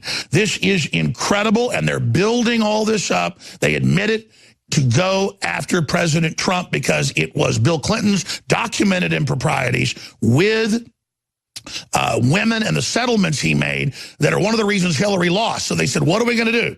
We've been caught in bed with foreign governments. Let's blame Trump. Oh, my gosh, we've been caught in settled cases of women being raped. What are we going to do with the whole lock her up, Hillary for prison movement that we launched here in Infowars? Project it on to innocent people that we see as a threat. And Steven Seagal, because of his close relationship with President Putin, and because he's been a peacemaker, and because he's been a goodwill ambassador, because his part of his family are from Russia, has now come under total deep state attack. Now, that's my statement on it. Let's get right to Mr. Seagal, who says he's going to give us a wide-ranging, in-depth interview on this, on what he says he has evidence and intel on pedophile networks in Hollywood, and that they're using all of this as well to try to cover up what's happening there. So here we go. Mr. Seagal from Japan, thank you for joining us. Well, let me start out by saying that today's Martin Luther King Day. He was a tremendous patriot, an amazing force in American history. And I'm honored to be here on your show and to be able to pay homage to Martin Luther King today. First off, let me start by saying that I love the United States of America and the Constitution. And as you have said, I am a patriot. And I think that this in and of itself, along with what I would consider, what many people consider, saying about me that I know too much, about things that they don't want me to know about. I talk about things they don't want me to talk about, so this becomes, very problematic for certain people. Fascinating when you're talking about Lisa Bloom, because it sounds to me like what you're saying is that she's procuring money to pay to women to lie about certain people and make ruthless accusations about certain people. And it's not just President Trump. And by the way, this isn't just about me, because hundreds of people in Hollywood have been attacked, and hundreds of people in Hollywood have been, in my opinion, falsely accused. Certainly, if we look at a number of 100%, my opinion is that 60% of these people are completely innocent, and that includes me. And what nobody wants to talk about is that when you accuse somebody, really, according to the Constitution of the United States of America, you should have some kind of due process before you ruin their life. There should be evidence, there should be proof, there should be witnesses. And in most of these cases, They're 20, 25, 30 years old. They're not providing evidence or proof or witnesses. They're just throwing out accusations. They push a button on a computer, and all of a sudden somebody's life is ruined. And they are able to ruin their livelihood, their ability to earn money, their ability to feed their family, their name, their reputation, their marriage, all that stuff. And you know what I hate, Alex? These people don't care. They have a political agenda where they want to assassinate anybody that they think is in the opposite camp or opposes their political agenda, or it's just women who are taking money. And I love what you said when you said fake press are just as guilty as the dirty people who pay the dirty girls who take money to lie. That's right. In fact, I mean, I wrote that months ago that the real villains here are the big organized political systems, particularly the Democratic Party, that are kingpins at this, who go out, organize this, then pay the women, and then the press goes along with it and magnifies it. And then if there's just an accusation like the Prairie Home Companion guy, the woman hugged him, she had a short top on, he touched her back, and then he was fired. I mean, this is crazy. Done. I mean, when people say, and I want to, also thank Liam Neeson for coming out and being brave enough to say something. When people say it's a witch hunt, it's worse than any witch hunt America's ever seen. When people say it's McCarthyism, it's worse than McCarthyism. And the sad part is everybody, from every agent to every studio head to every actress, they're all afraid to come out and tell the truth. And this is what's outrageous, and this is what's killing America. And by the way, Alex, you know who's behind these people who are working the fake press and people who are just doing this for whatever, whether it's money or wanting to be famous or wanting to assassinate their enemies. We have a situation here where this is ruining our country. And if you know, and you do, who's behind this, really, this is treasonous. This is going to, if we don't change legislation that will stop these people from doing this, I think America will eventually collapse. And I think these people who are doing this are guilty of treason. I think that treason is one of the biggest, nastiest crimes that one can commit in the United States of America. As you know, if convicted, it can be punishable by death. Wow, what a cliffhanger. This is the first segment of a wide-ranging interview that Mr. Segal has agreed to do. Ladies and gentlemen, Martin Luther King Day. What an incredible individual that said judge people on the character of their deeds and the content of actually what they do, not off rumors, not off lies, but off the fruits of what they stand for. And now any man gets accused, Hollywood, the media gangs up on it, and their career, their life, their family is destroyed. We'll be right back with Steven Seagal on the other side. I'm Alex Jones, and this is the Infowar.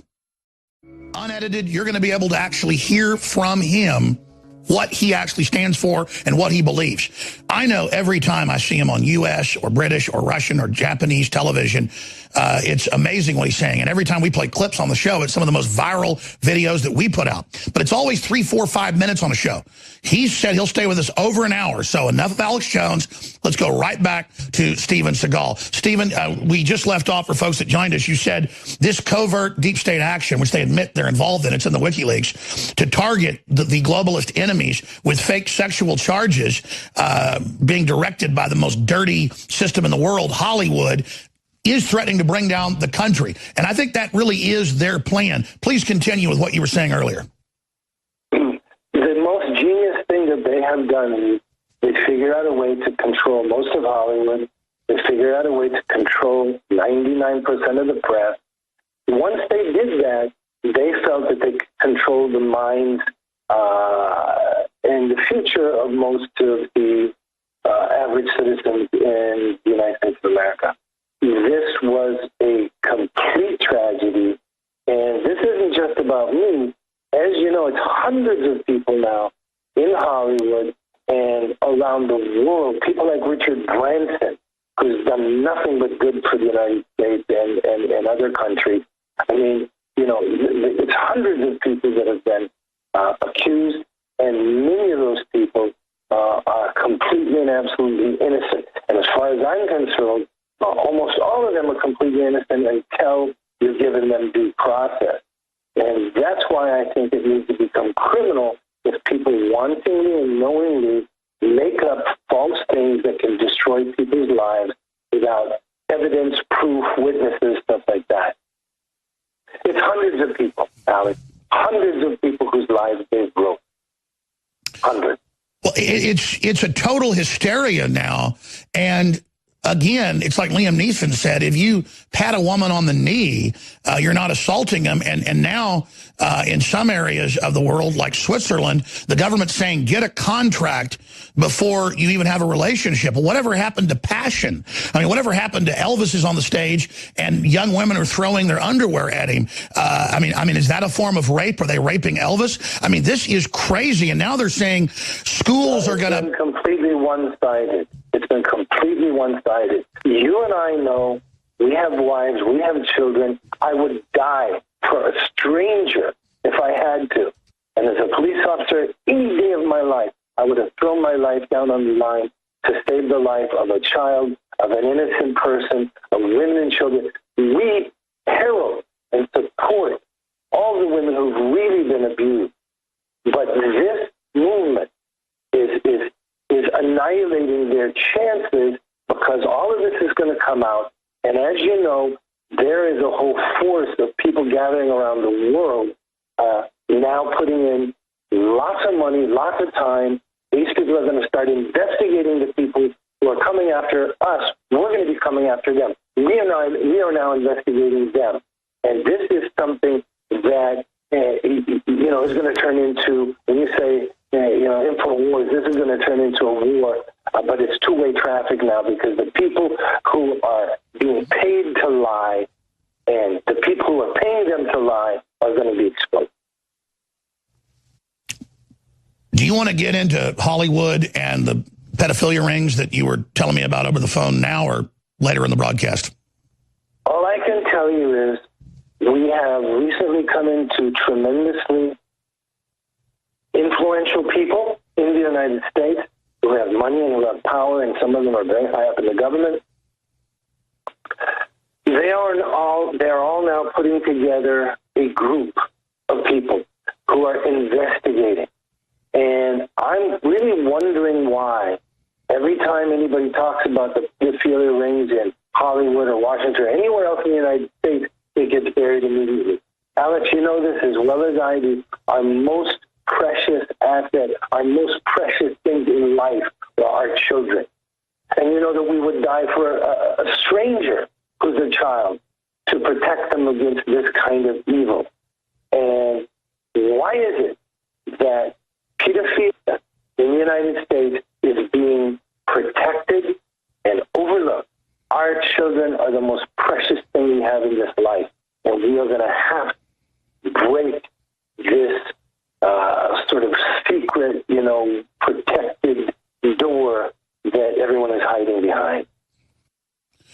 That's right, and President Trump, behind the scenes, has authorized incredible arrest. We're talking 5 times so far, any previous year, thousands and thousands of pedophiles, not just with child porn, but in many cases with small children as young as 6 months old that were being gang raped. And it literally will hit the newspaper one time.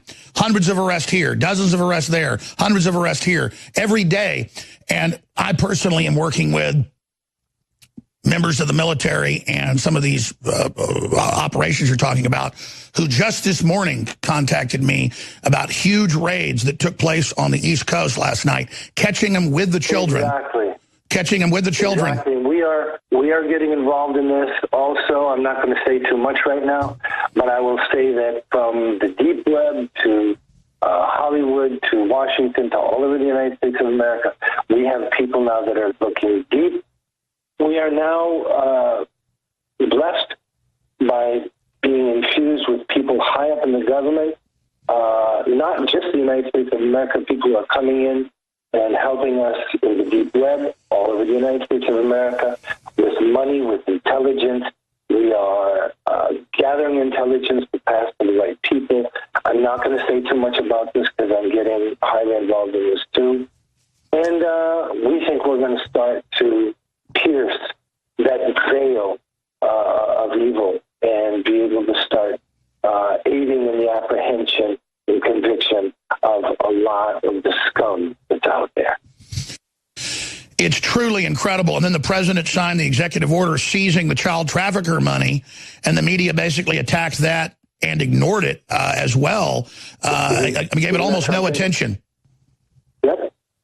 Which goes to show you this veil of protection that, everybody has. Everybody has in this dark world,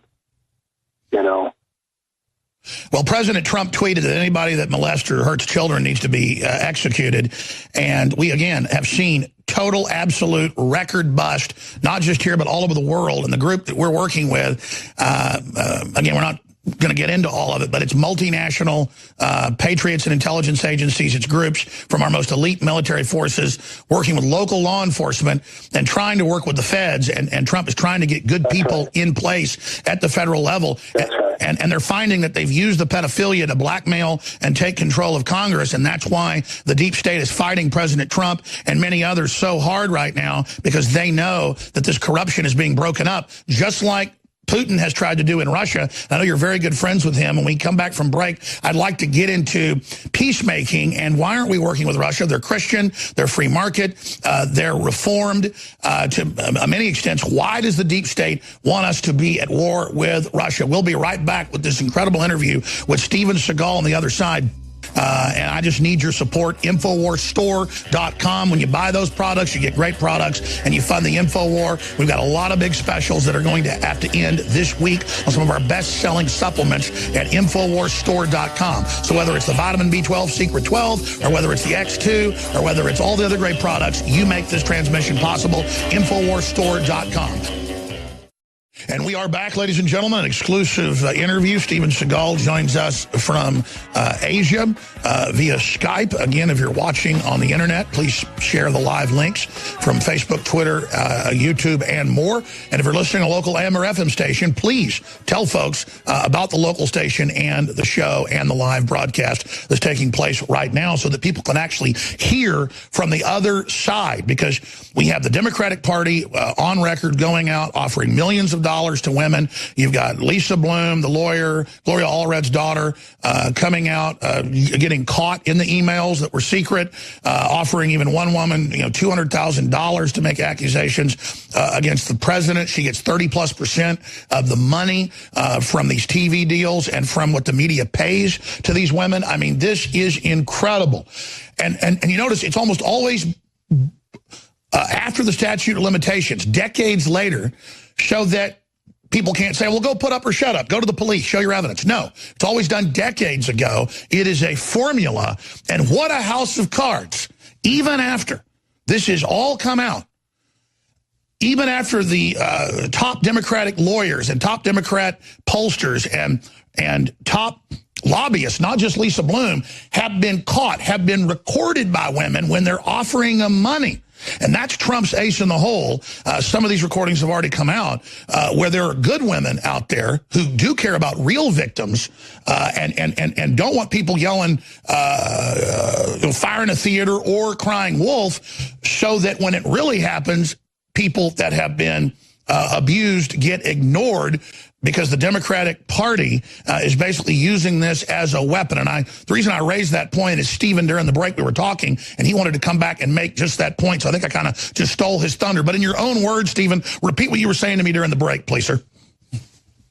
Well, I mean, all I was saying is that, we have a situation where obviously there are women who have really been assaulted. And as a police officer for many years, I saw this and was honored and able to help people who are in real distress and real trouble. We want nothing more but to be able to defend those people and help them.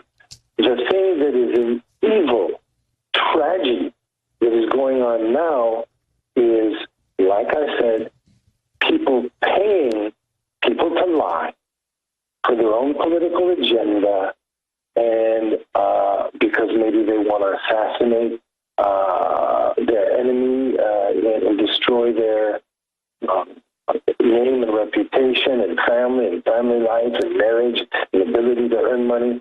There are a million reasons.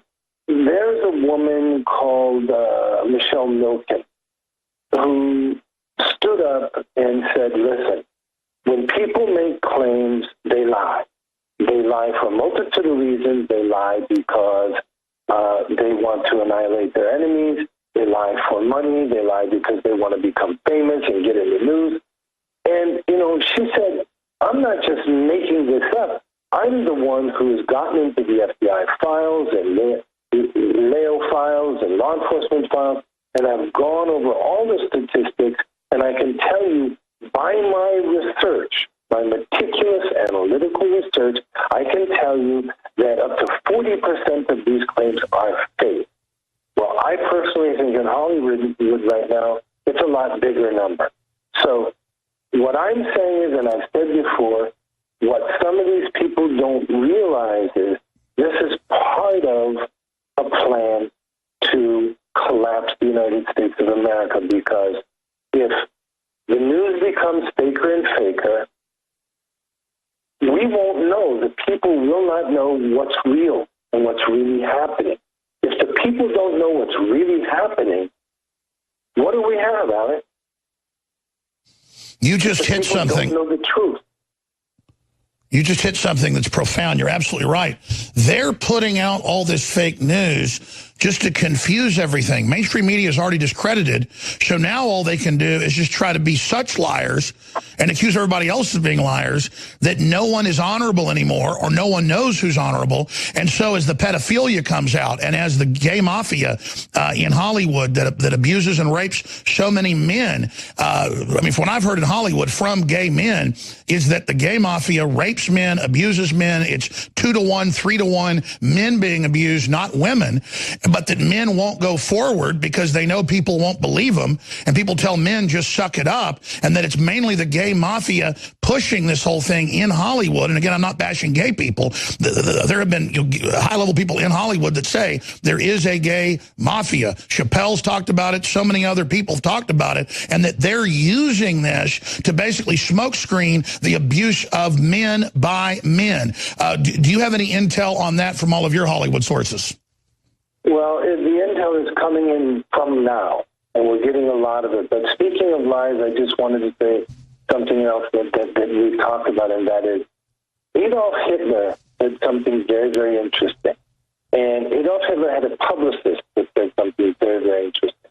And this publicist was, as you know, paid to fabricate and lie about a multitude of situations, including activity of Adolf Hitler. And one of the things his publicist repeatedly said was, if you tell a lie enough times, it becomes the truth. And the bigger the lie, the easier it is for people to believe it. Absolutely. It's incredible. And again, they're using the whole Me Too movement to destroy relationships. People are even afraid to ask a woman out. It's admittedly killing normal human interaction. And we know Hollywood wants to destroy the family. Well, we know they want to depopulate things. And I mean, that's really what this is an overall depopulation agenda. Yeah, it's sort of part of it, So, I mean, I think we need to start a movement. We've already started the movement. A lot of it is secret right now. We're secretly investigating everybody. We've got intelligence coming in on all these things. But our motto should be, and I hate all this hashtag this and that, it should be tell the truth. Tell the truth. I don't want to just sit here and say that high-level intelligence is battling the pedophile rings and just say it. Everybody knows we have incredible sources, so do you. I wonder if we should even tell people how you ended up getting on the show. I mean, I'm not going to, obviously, it's high-level U.S. intelligence said, Seagal's been trying to get a hold of you for months, and I've been trying to get a hold of him for years. And just so you understand, this meeting was set up by high-level folks in the government, and I'm not saying that to brag, it's so people know there are patriots. And I don't want to go too far with this, Stephen, but you want to just confirm that for folks? Oh, yeah, I'll confirm it. At the highest level, people have come to me and said, we think that, there's a bunch of what I call the alphabet agencies, and some people have made innuendos of my relationships with some of them, and I still have very good friends at the highest level in those agencies, and some of them have come forward to me and said, you know what, you two guys have to meet, and, he wants you on the show, you'd love to be on the show, and here we are. And again, we're not saying that to brag. I want to explain this to everybody very slowly and very clearly. In the last 3 weeks, twice, Colbert, one of the #1 shows on television where they put their propaganda out as comedy, attacks yours truly, and then next, Steven Seagal. And they do it on a bunch of other shows, too, that I can't even keep track of, because I've been told, and some of it's been leaked, that they have a hit list. And, of course, when we come back... Well, I told the same thing. I've been told the same thing by undeniable sources. And, what's amazing to me is these people that are out there attacking us, I wonder how many times they've done anything for the United States of America. Did they ever risk their life? Did they ever rescue anybody? Did they ever do anything that was at all uncomfortable for them, for the United States of America? Absolutely. We're going to go to break and come back and get into Putin, get into why they fear Steven Seagal so much, and why they've looked at their actuaries and numbers and decided we got to destroy Trump, we got to destroy Seagal, we got to destroy Jones, we've got to destroy people like Matt Drudge, they got to destroy people like Rand Paul, who's been physically attacked, and we're going to talk about that all on the other side of this incredible interview with Steven Seagal, uncensored, unfiltered. What an individual. No wonder they fear this guy. Jimmy Kimmel, Colbert, these programs masquerade as comedy, but they're really fake news. And they both admit that they get marching orders from Chuck E. Schumer and the Democratic Party. And then what do? In order, they sit there and they attack myself, they attack my family, they attack who I am.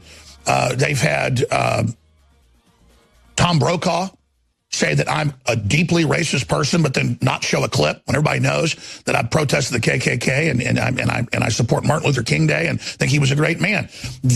Why are they doing this? I'm not trying to make it about myself and Steven Seagal. But the point is, what they fear by what they attack. And that's why we're under siege, ladies and gentlemen.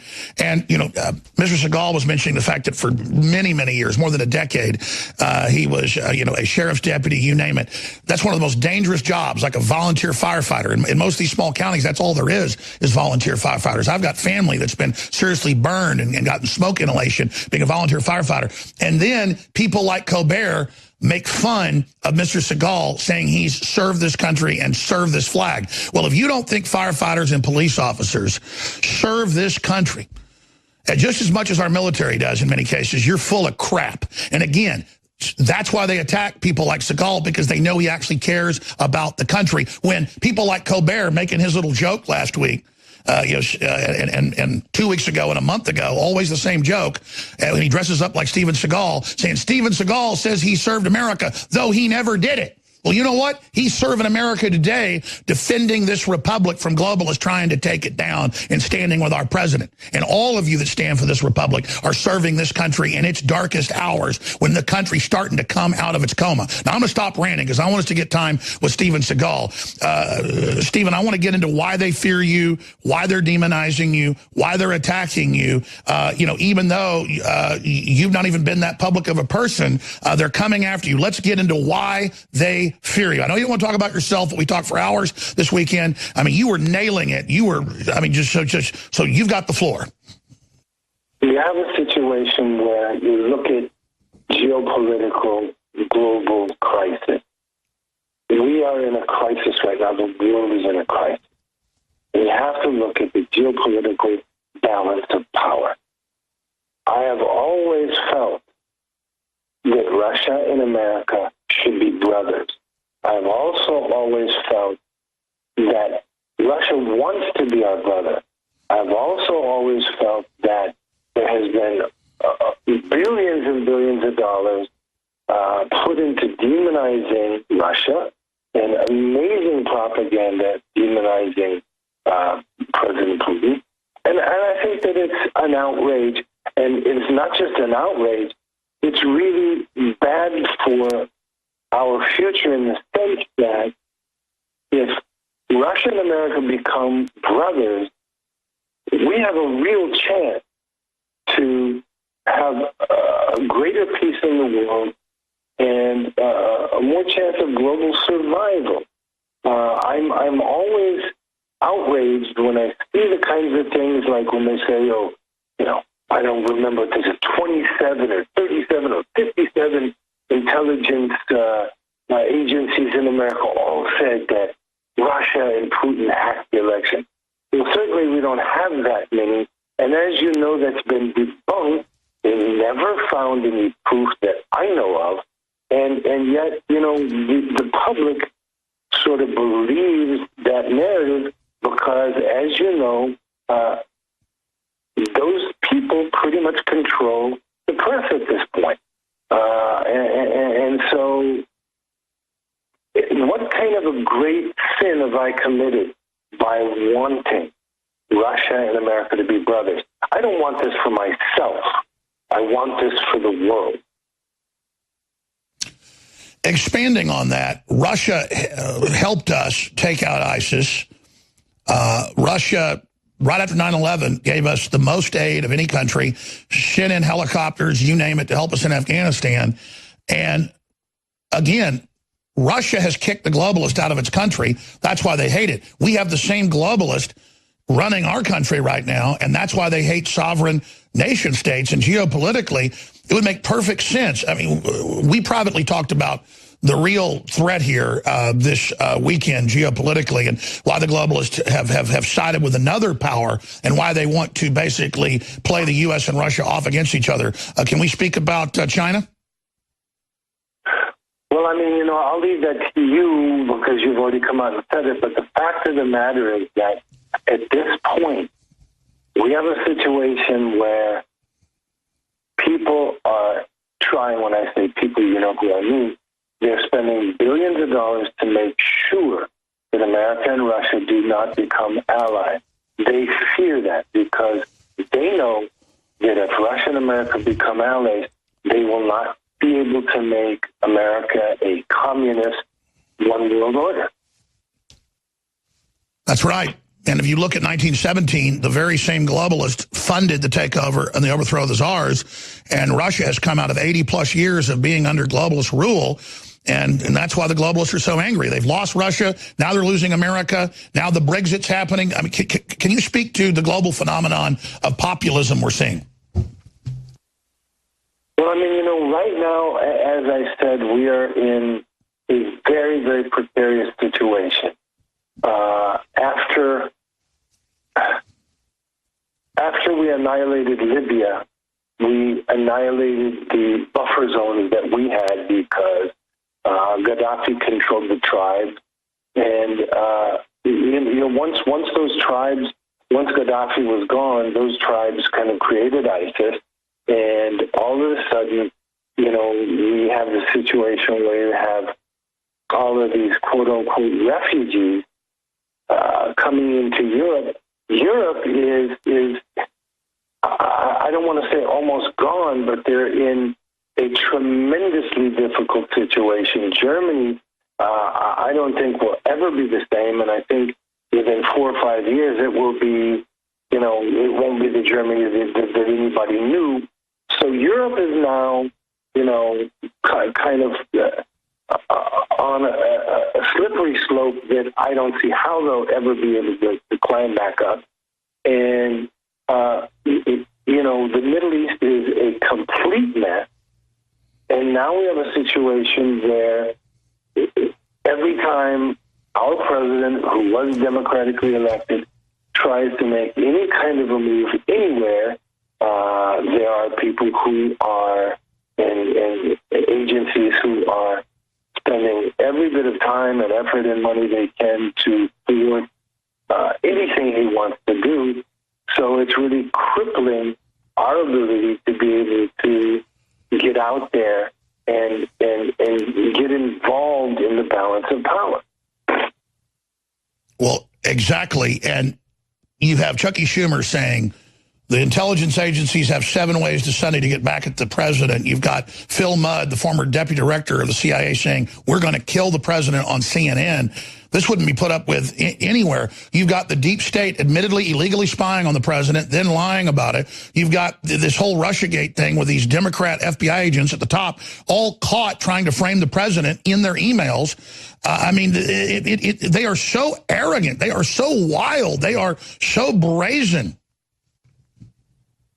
No, I mean, this is, in my opinion, the worst America has been in the history of America in terms of turmoil.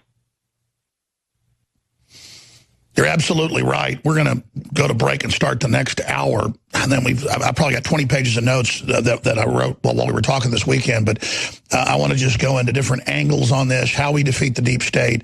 I think we just let folks know there is a civil war politically going on, not just here, but all over the world, as the globalists try to maintain control over nation states. And anybody they think could be a leader for peace against their operations, and anybody that stands against radical Islam is being targeted because the globalists are allied with it. Steven Seagal joins us on Martin Luther King Day. And I know that when we talked this weekend, he really wanted to talk a lot about Martin Luther King as well and how much he admired Martin Luther King. So we're going to talk some about that and the ideas of Martin Luther King straight ahead in the next hour. I'm Alex Jones, Infowars.com, Newswars.com. Steven Seagal joining us from Asia on the other side. Stay with us. The fact that former President Obama blamed Great Britain's former Prime Minister David Cameron for turning Libya into a show back in 2016, and when Obama called Mitt Romney a bullshitter, Rolling Stone backed the statement, saying the halls of the White House have heard no shortage of profanity over the decades. But Trump's whole comment has been morphed into vile and racist by the left, hell-bent on destroying their own credibility and any progress on their coveted DACA deal. And the only thing I regret from all of this, other than I think some people in the media have gone completely bonkers with, just ad hominem on the president, but what I regret is I do want to see an immigration compromise, right. And you can't have an immigration compromise if everybody's out there calling the president a racist. In his tweets and his interviews and his public statements just Tuesday, when we had the large meeting in the cabinet room, he repeatedly insists that we need to move to a skills-based system. You were in the room where it happens, so you're saying in that room you didn't hear any of this sort of lumping everybody together. Is that what you're saying? I did not hear derogatory comments about individuals or persons. No. Okay. I mean, Trump and his people will play that, play that as if he's being attacked. That's the price we pay for doing good, down the middle, honest journalism when we have someone like this in the White House. As a hole, as living in calling those countries holes. Remember, we're all holers. That was considered a These people from shithole countries. From shithole countries come shithole. These people from shithole countries. All the countries of Africa are shitholes. These people from shithole countries come. This shithole is shithole countries. From shithole countries come here. People who come from shitholes for coming from shithole countries. From the narrative of the shitholes of are from shithole countries. And we are all shitholers, arm in arm. And you probably come from a shithole. Your mouth is the foulest shithole in the world. It's not about countries. It's not about shitholes and a shithole immigrant. And you have no argument. The fact that he's going to get a deal done on DACA, that he's trying to get a comprehensive immigration reform done in a way that Obama couldn't, in a way that Bush couldn't. But you know what? President Trump is going to get that done. But the political left is going immediately to the personal. Hang on, one second, because we just heard from the president. Anna, wait. We just heard from the president. This isn't about you and me. You can't even sit there and watch the president's own words without calling John Berman and New Day ridiculous, because you don't even have the face to be able to look at his own words. This program isn't putting words in his mouth. They're quoting him. That's him on video. Anna, those are his words. He has been a racist his entire life. Oh, no, I'm not melting. I'm not a snowflake. He thinks the United States should instead bring more people from countries like Norway. You know what I'm saying? Norwegian people. You catch my drift? People with blonde hair who need a lot of sunscreen. You get what I'm saying? I'm saying I'm a racist. Are you getting that part? The president is a white supremacist. We heard in Charlottesville our president is a terrorist sympathizer, and our president is a clear and present danger to non-white people in America. It's that simple. There's no reason to pretend that that's not what's going on. If this is not a president who's lost his step mentally, if this is not a president in the early stages of dementia that can't control some of the things that he blurts out of his mouth. If you take Charlottesville and his blessing and love of or kinship with understanding there are nice Nazis out there, if we take his implied support of a pedophile, and now if we take this additional, very clear racist thing, he's an evil man. You know, we don't talk about that a lot. We talk about he's insane and he's crazy and he's this. That's evil. And we would rather have Democrats really push as hard as possible to make sure that the bill is included there, that we don't have to, we don't have to do this. We don't have to mess with the visa lottery system. We don't have to do any of that. These policies are rooted in racism, white supremacy, and we can see that, and we just saw that right now. If Americans buy into this Democratic psyop and vote more of these slanderous Democrats into the House in the midterms, then the show, as Obama calls it, will surely begin. John Bound reporting for Infowars.com. And we are back, ladies and gentlemen, on this Monday edition. Steven Seagal just spent the whole last hour with us. He is, of course, back with us, going as long as he'd like to. And I was just thinking during the break about the whole Me Too movement. Whenever I told the story about being out in Hollywood on multiple occasions and having male producers grab my genitals as some bizarre rite of passage, and I'd tell them, watch out before I knock you upside the head, the leftist media made jokes about it. Just like you've got Oprah Winfrey, according to women, bringing women to Harvey Weinstein, telling them that it was safe. They felt like she was basically, trying to pimp them out. You have Oprah in photos sticking her tongue in his ear, all over him, and then defending him. You've got Meryl Streep defending Roman Polanski, raping a 13-year-old girl anally. I hate to have to get into all of this, but on Martin Luther King Day, the point is these people are covering up the real crimes that are going on by trying to lead the very, very movement that should be basically indicting them, probably criminally, according to all the witnesses of Weinstein raping people. But it's the same thing on the false flags of racism. There's real racism. White people can be racist, black people, you name it. Asians can be racist. But most of us really care about each other, and I want to have a community of humanity. I want to move forward. I don't need to play race cards that, we adopted my sister from South Korea, and I love her just like my own blood. And then I get called a Nazi with no evidence by Tom Brokaw, and my lawyers just called me last week, and they said the statute of limitations is coming up. You ready to file that lawsuit? And it looks like I'm going to have to because I just can't put up with the crap anymore. But just like there's real racism going on, there's so much fake poop swastikas, fake cross burnings, the thing at the Air Force Academy.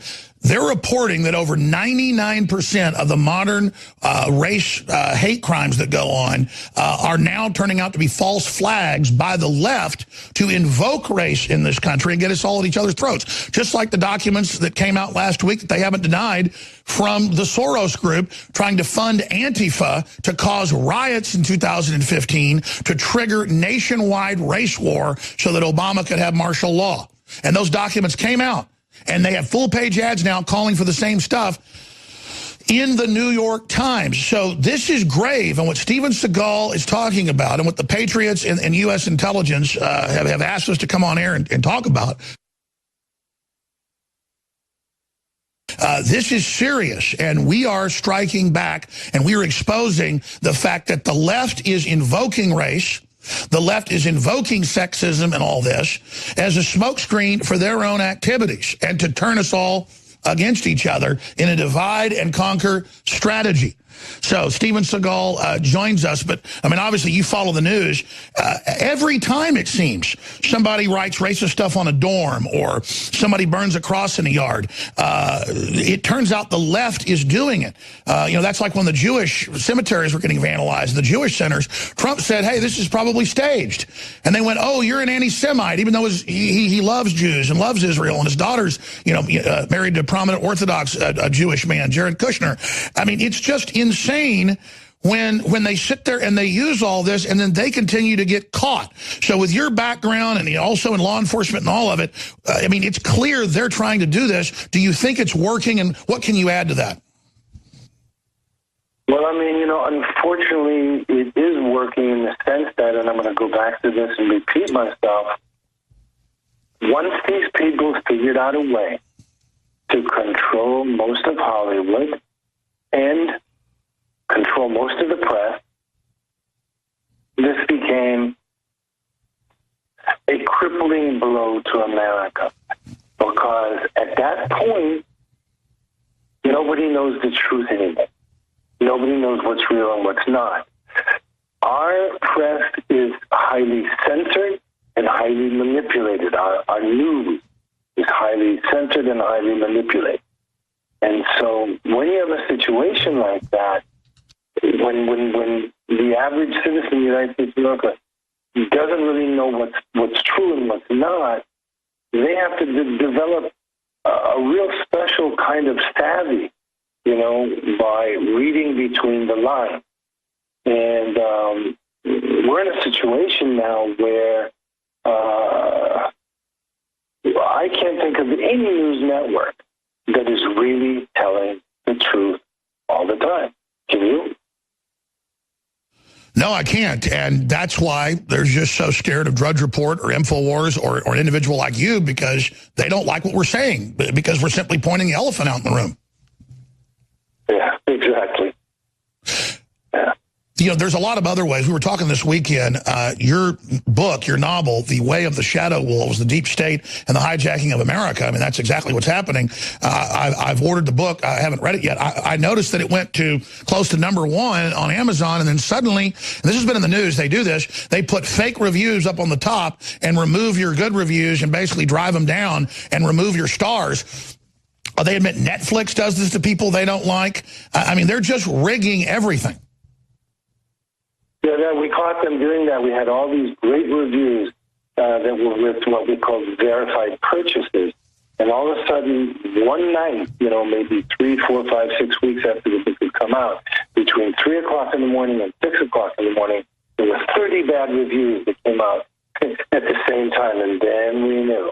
And right after that, they started doing that. They started setting up a situation where all of our good reviews that were from verified purchases were being pushed down to the bottom, and all the bad reviews were glaringly right out in front. And then I figured out, what was happening right away. It's amazing. And then again, I don't know if you're familiar with this or know this, but I mean, literally almost every night on the so-called comedy shows, they attack you viciously and attack your book, you name it. I mean, it's so transparent.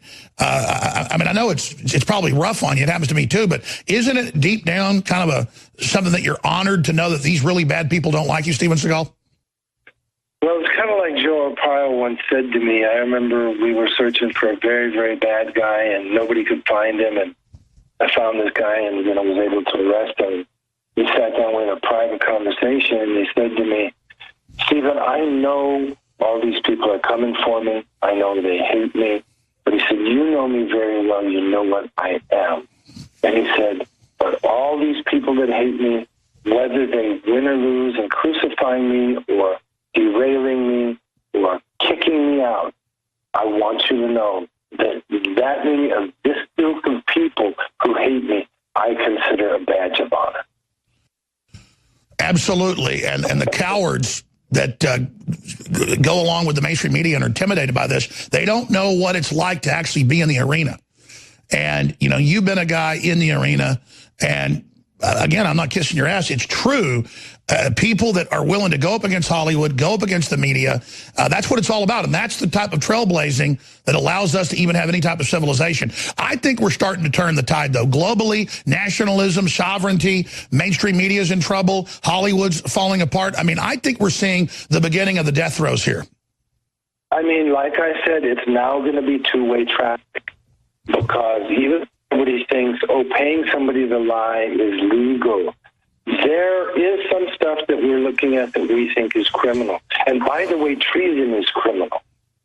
So we are investigating everybody now. Those people who about, oh, they're investigating this and that, and they're accusing me of, a myriad of different things. We're investigating them now. And when I say we, I'm not talking about little people. So all these people who have been lying because they got money, and all these people who've been paid to lie, you know what, man? It's two-way traffic now.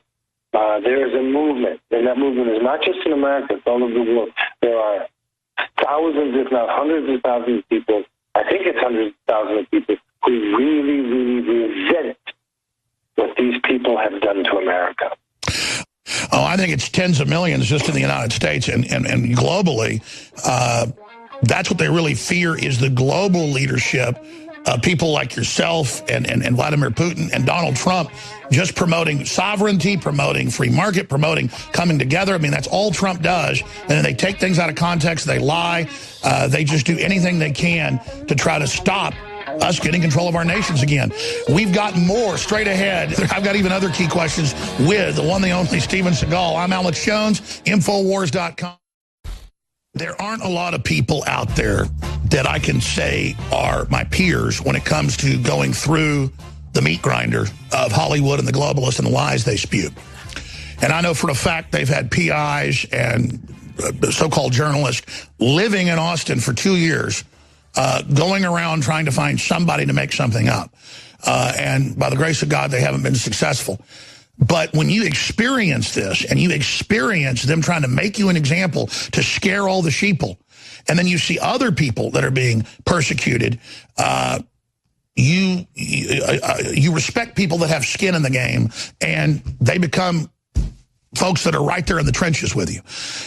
And when they demonized me and said I work for Russia in House Intelligence Committee and defense meetings, and they had to have kooks come in, leftist, policy wonk, not even real CIA people, not covert action people, but policy wonks, leftist foundation types, coming in and saying, Jones has got to be stopped, shut Jones down. You've seen the hearings. And then there's no proof. I've never been to Russia.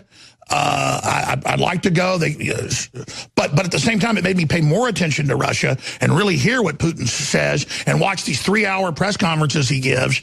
And I'm like, man, that guy's really smart. And he says the things that really make sense. And he's trying to promote the family and tax cuts for people that have children. And he's promoting Christianity. And he's shutting down the Soros foundations that are openly trying to overthrow their nation and trying to subvert their children.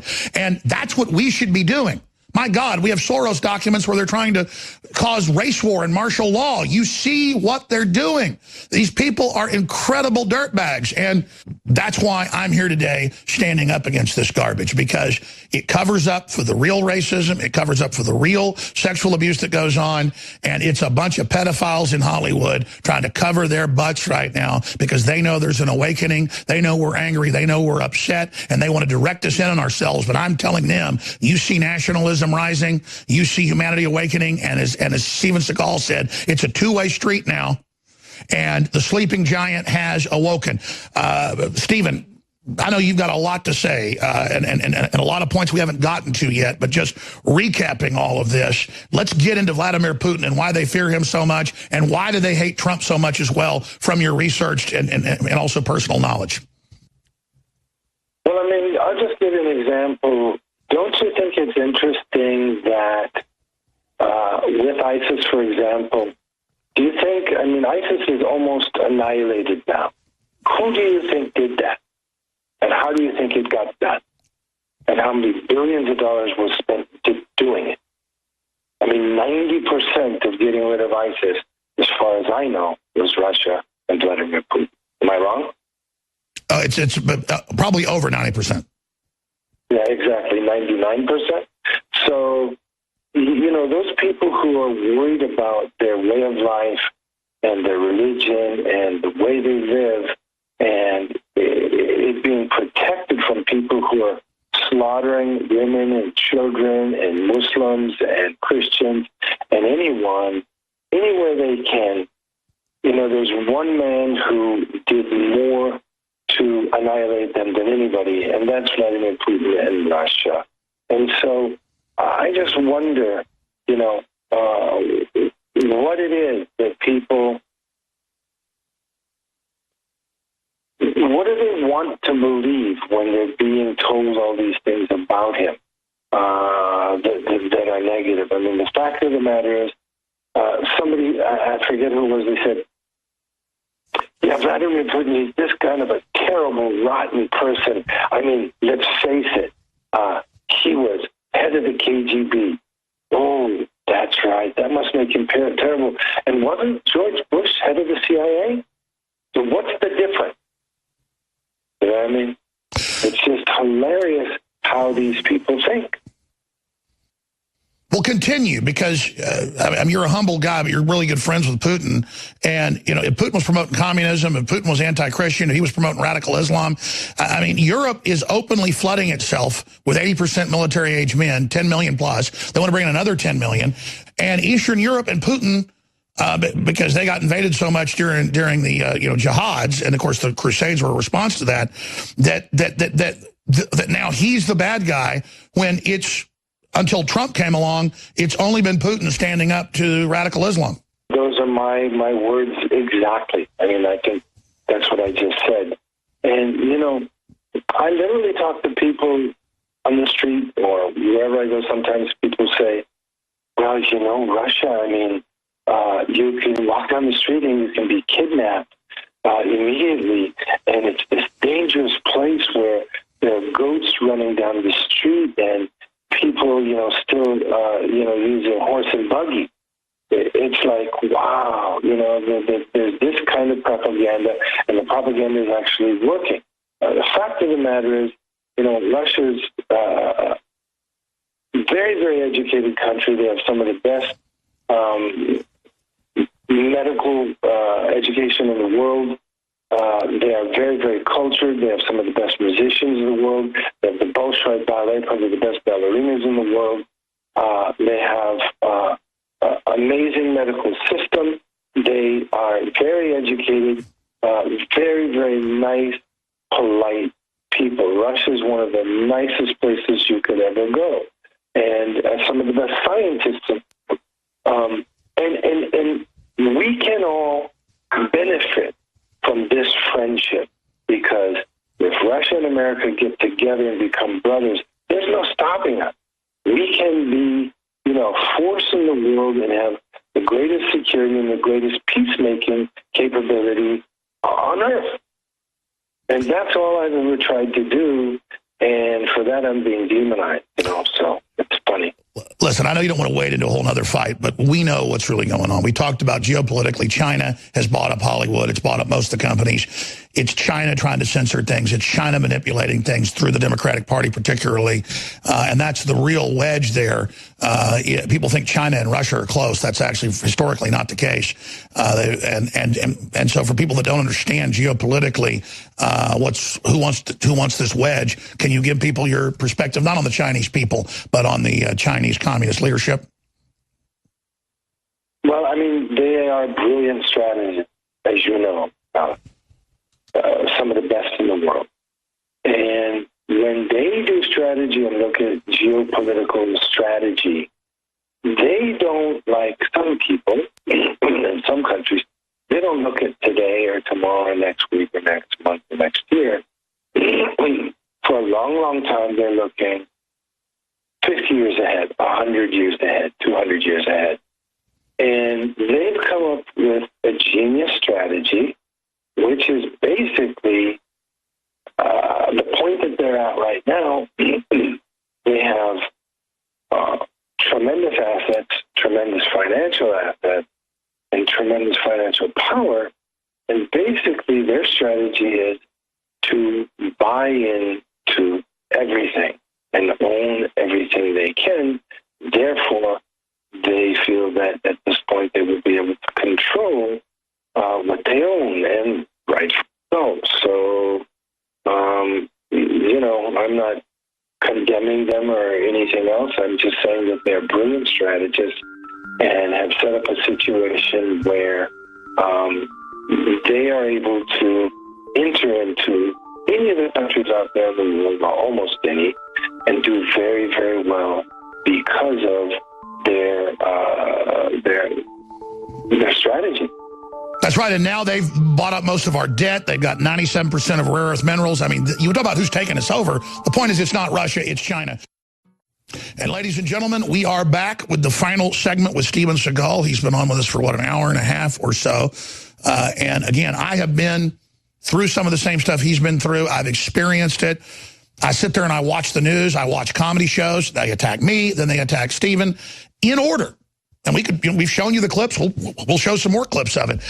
One voice of calm in these troubled times is right-wing radio host and furious cashew Alex Jones. We'll be right back with funny man Steven Seagal. And then I've got patriots in the Pentagon, patriots and other agencies that are like, listen, you gotta deal with this. I mean, you're under attack. We're under attack by a group that has been using pedophilia and other sex crimes to blackmail and control, just like they took over the Vatican. And that's turned out the last pope had to step down because of blackmail. And then the deputy pope just got arrested for trafficking 100 kids. But that gets almost no coverage. And then stuff from 10, 20, 30, 40 years ago with no proof. I mean, you got Gloria Allred with her client admitting she, made up the signature or the date on the annual, that she added it. I mean, it's crazy what these people have been caught in. So, Steven Seagal, maybe you've got some Aikido metaphors or other things, but you were just talking about the audience and the crew and the people and how we're in a revolution, against this. And I really kind of a call to arms politically. So please repeat what you were saying, because we have these great conversations, obviously, off air. Here in closing, just what you want folks to know and understand. Well, I mean, as I said earlier, we're really blessed in the sense that recently a very, very big handful of very powerful people, high up in the government, high up in the intelligence community, also people with billions of dollars, are coming in and fighting with us. They're helping us get on the deep web. They're helping us find out everything we need to know about people who are paying people to lie and trying to crucify people that have absolutely nothing to do with what they're saying. And, the one thing that they kept saying to me is, now it's two-way traffic. And even though these lawyers and some of the people who've been paid to lie think, oh, well, my lawyer will protect me and I'm not doing anything criminal. Well, most of what they're doing is not criminal, but it looks like we may be finding some criminal activity. And so it's two-way traffic now. And we are investigating them. And we're already finding that some of the people that are writing articles and some of the people that are paying people are pedophiles themselves and involved in a lot of illegal activity with these different secret rings that we are now looking at. So guess what? We are investigating you now, and it's not going to stop. We are coming after you. Wow. And that's the thing is, from our sources, but also the research, it's also clear, look at the news, they did not want us to get together. That's why they've been preemptively demonizing, attacking, and, it's just crazy that you've been trying to get in touch with me. I've been trying to get in touch with you for a long time. And we're both so busy and have so many contacts that it kind of gets lost like a needle in a haystack. But I know talking that what they feared is now happening. And anytime you want to come on the broadcast, it's an open door. And I'm just very honored to have you here. And it was great talking to your wife earlier and your great family. And I think just in closing, when they attack us, they attack due process, they attack all of your rights, and they're attacking our children, aren't they, Stephen? I mean, I'm not putting words in your mouth. I'm just repeating things that I wrote notes this weekend. I mean, would you like to speak about, you're a human being, you have a family, and they're not just attacking you with these lies. Let me tell you something that I haven't told you. The person who wrote this article on this woman who I don't believe ever met me, who can't even produce a picture with me, can't even say where I really lived 25 years ago or whatever, this person contacted my children. So to me, that's war. And he also told one of my producers that he wants to make sure that my movies don't come out. So that means he wants to kill my children because he doesn't want me to be able to feed my children. So you want war, you got war. That's what I never get, is these people attack and attack and attack, and then we go after them, and then they freak out. It's like, well, what do you expect us to do, morons? All I can say is, you, Alex, and me, we will never do anything illegal, but you know what? We don't have to. We don't have to do anything illegal to be able to put people in jail or expose them to the world. And guess what? It's in the works. It's in the works. Well, it's amazing, and I don't like the Snoop system, and I don't like the whole deal, but, you know, the patriots in the government have access to all these systems, and they know everything about me, and they know that I'm a person that really means what I'm saying, and I've been through a lot, and I'm not whining about it. And they've tried to destroy me, and they've literally tried to take my children from me, and they've literally said, you know, you back off and you throw Trump under the bus, and all the pressure stops, buddy, and you'll have your big Hollywood job, everything else. Well, I already turned down the money years ago. I did it all, and I'm not bragging. I'm just letting the listeners know this isn't a movie. This is the real world. We're doing it. We're talking the talk. We're walking the walk, and we're having an effect. But your prayers, your support out there, listeners and viewers, no matter what color you are, where you came from, we're all in this together. And they're scared of what Trump's doing. They're scared of what Putin's doing. They're scared of what we're doing. There's no truth to the Russian collusion. The only truth is Russia is escaping from the same globalist nightmare. And any of us that have goodwill are the enemy, because we're not like Weinstein. We're not like Oprah Winfrey, part of her big eugenics cult she's in, you know, meeting at the Cold Springs Harbor facility, meeting with the Rockefellers. I mean, pull up mainstream news to depopulate the earth. I mean, these are sick, sick, sick people. And so I'm honored to be hated by them. I'm not saying I'm a hero. I'm saying we're in this fight now. It's real. Steven Seagal, the book, again, is The Way of the Shadow Wolves, the Deep State, and the Hijacking of America. Just like they can take you from 5 stars down to 3, our listeners can go read it and put it right back up there, I guess, until, you know, they pull something else. But it's just an ongoing fight. None of us are going to save the world together. I mean, none of us are going to save the world by ourselves, but we are going to be able to save the world together if we take action. We got about a minute and a half left, and just anything else you'd like to add? Well, very simply that we are family people. We are men of God. We are people who bow down to the great people, not only in America, but in America and around the world, who serve our country, who serve God, and are about protecting our countries, our children, and our way of life. This is all we're trying to do, and we should not be punished for that. I've got one last question, just because all the stuff that's been going on the last 3 days. We've been talking, and the sources and the people we both mutually know and others.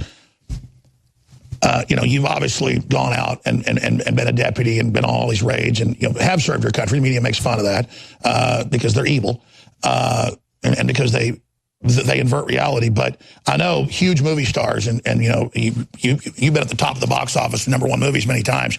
People like you get recruited as ambassadors when you go overseas by different agencies. And I haven't been told that, but I got a sneaking suspicion, Steven Seagal, that you've done more than what you've even said here when they make fun of your service to the country. I'm going to remain silent on that and say thank you for your support.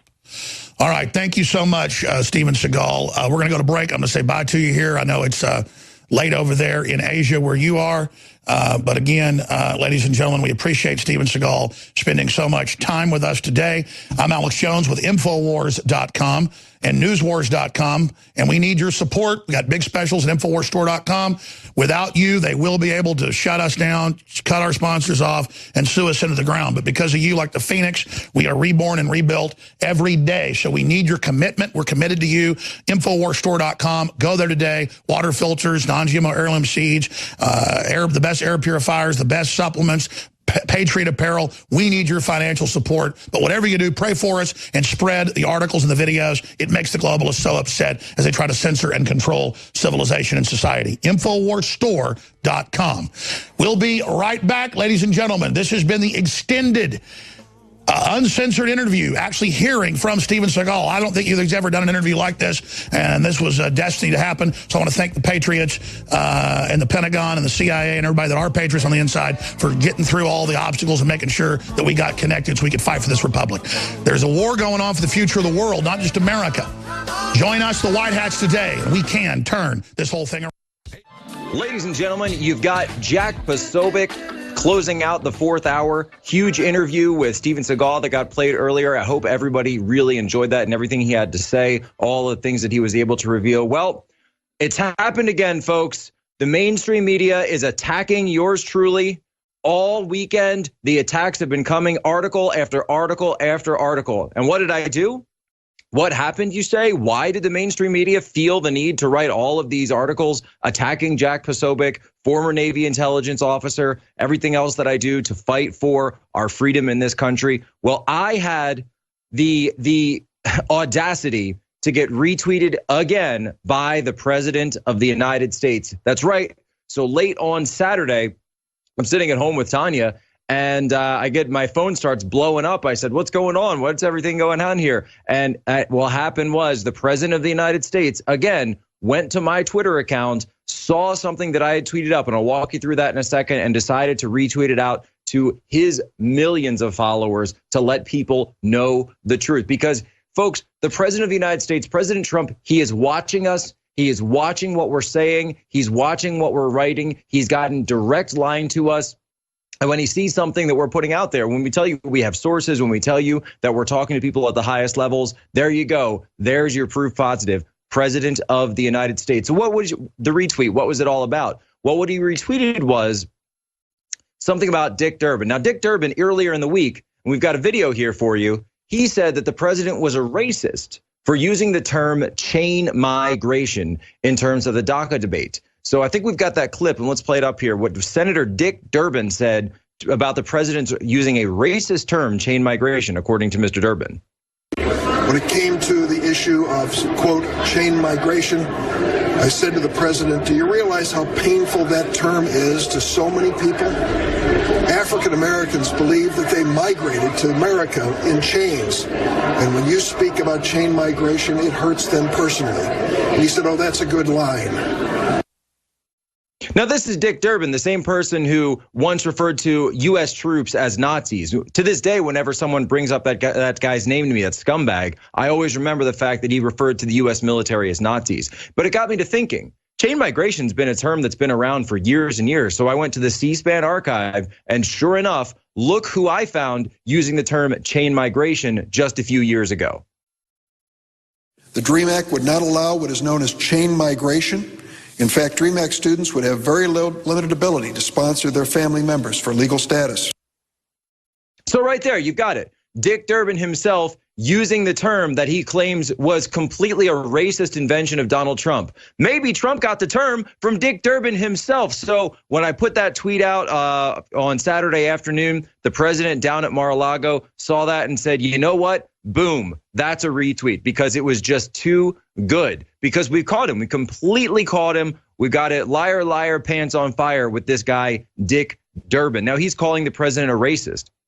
And I'd like to show another story that came out that the mainstream media completely isn't touching on today. Today, Martin Luther King Day, of course, but the media is spending it calling Trump a racist. However, the president actually just won a Medal of Bravery, believe it or not, from the Afghanistan people.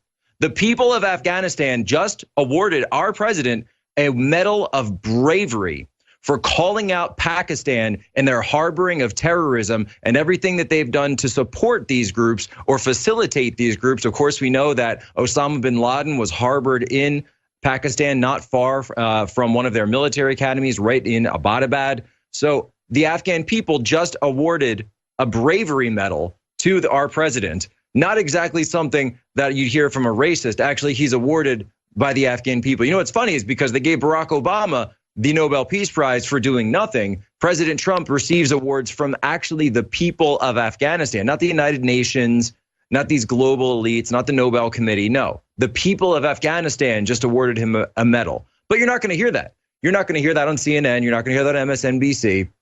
You may not even hear it on Fox, because no one is covering this story. It's a monumental, historic occasion, because the Afghanistan people, believe me, they were not big fans of Barack Obama, and they were not big fans of George W. Bush. They're fans of President Trump, because for the first time, he's standing up to Pakistan instead of shelling billions and billions of US dollars over there. Now, one other story that I wanted to hit on, because I don't have a lot of time today, is not been mentioned by so much of the mainstream media. Finally, Fox picked it up over the weekend. Late yesterday, they got to it. So this guy, Moby, he's like a singer. He's like a DJ. He does a bunch of stuff. I thought he was Beck. I couldn't tell the difference between him and Beck. He claims that the CIA told him to go on social media and post about Trump and Russia. He states that he has friends, he has contacts within the CIA, and that they urged him to go onto his social media, to use his platforms on Facebook, on Twitter, etc., to go and talk about Trump and Russia. So this whole Trump-Russia line that they gave him, they said, this is a CIA plant operation that we now know they're using our celebrities. And how many times on Infowars have we talked about the CIA being in bed with Hollywood, using Hollywood celebrities? Well, here's a direct link. Here's a direct link to one of them actually admitting that he's colluding with the CIA to push the Trump-Russia story. Actually, later on in the comments, he even stated, if you go back to the post that he put up, he even said that there is a plan to get rid of Trump. So he's out there. Moby said he went to Washington, D.C. to hang out with his friends who work in the government, and later said there are plans, he called them right-wing plans, to get rid of Trump. And he heard this from the CIA. So we've been talking about this, and so many news agencies aren't going to cover this. So many are hiding it up. I'm glad that Fox did. I'm so glad that Fox did, because here is proof, folks. Here is proof of the deep state. Here is proof of how they work. They fly him out to Washington, D.C. They say, hey, we're going to have a great time. We're going to have a party. And while they're at they don't walk into his office and hand him a stack of, documents and say, you need to tweet all these things about Trump. No, it's not like that. It's you make friends with them. You befriend them. You read these celebrities. You ply them with alcohol, with drugs, women, whatever it is. And then through the course of your conversation, you mention, by the way, you've got a really big social media platform. A lot of people listen to you. You should really tell them about this Trump-Russia story, because that's the key to getting him out of office. He's a Manchurian candidate. He's being controlled by Putin and all of these, this dossier, this fake dossier, the blackmail they've got on him. That's what you've got to tweet about, Moby. And Moby goes, yeah, these are my friends telling me it. They're good people. They're patriots. They work for CIA. There's no way they would tell me something that's wrong. And of course they're going to tell me the truth. I mean, these guys are CIA agents. Think about it, folks. This is what's going on. This is the social engineering. This is deep state. This is how all of this works. He says he had friends with a few active and former CIA agents over the years that were, quote unquote, concerned, really concerned that Trump was essentially being run as a CIA agent, a Russian agent. So, folks, they call us conspiracy theorists. They call us every name under the sun for talking about the deep state, for talking about these plots against our president. And yet here is proof. Here is someone who's involved with us that's actually admitting that that's what happens, that CIA agents actually go up to Hollywood celebrities and ask them to speak out against Trump and to build the runway, if you will, for their eventual plan to overthrow the Trump presidency. So now what I said is, every time you see a celebrity talking about Trump, every time you see them posting on social media, all of these different things that they're doing, we've got to ask, did the CIA ask you to do this? Did the CIA ask you to tweet this? So if you see it on Twitter, if you see one of these celebrities, just go ahead and ask him, did the CIA ask you to tweet this the way they asked Moby? Did the CIA or anyone from the government ask you to put up to this? So anytime they're doing an interview, when Eminem goes and does his crazy and terrible, by the way, anti-Trump rants, these are the questions that we have to ask. Is this actually a CIA operation? If you remember Operation Mockingbird, we know that CIA has in the past worked with media organizations to plant domestic stories to a domestic audience to push narratives that they want pushed. It's amazing and it's incredible. These are the stories that we're covering. These are the things that we're working on here in Washington, D.C., where I am, that other media agencies, I guess, just aren't really going to be running with. Now, one of the ways that you can support the work that we're doing is with the new Infowars Shirt of the Month Club. And this is actually a really cool club. It's a really great idea, and I'm glad that they're finally doing it. If you go to InfoWarsStore.com, you can find it. So you sign up. It's $19.95 a month, and you get a new T-shirt for every month, right? So there's going to be exclusive T-shirts that are only available, right, for people that are going to be in through this store. And Alex Jones is going to sign 10 shirts. I'm not going to tell you which ones. It's like the golden ticket.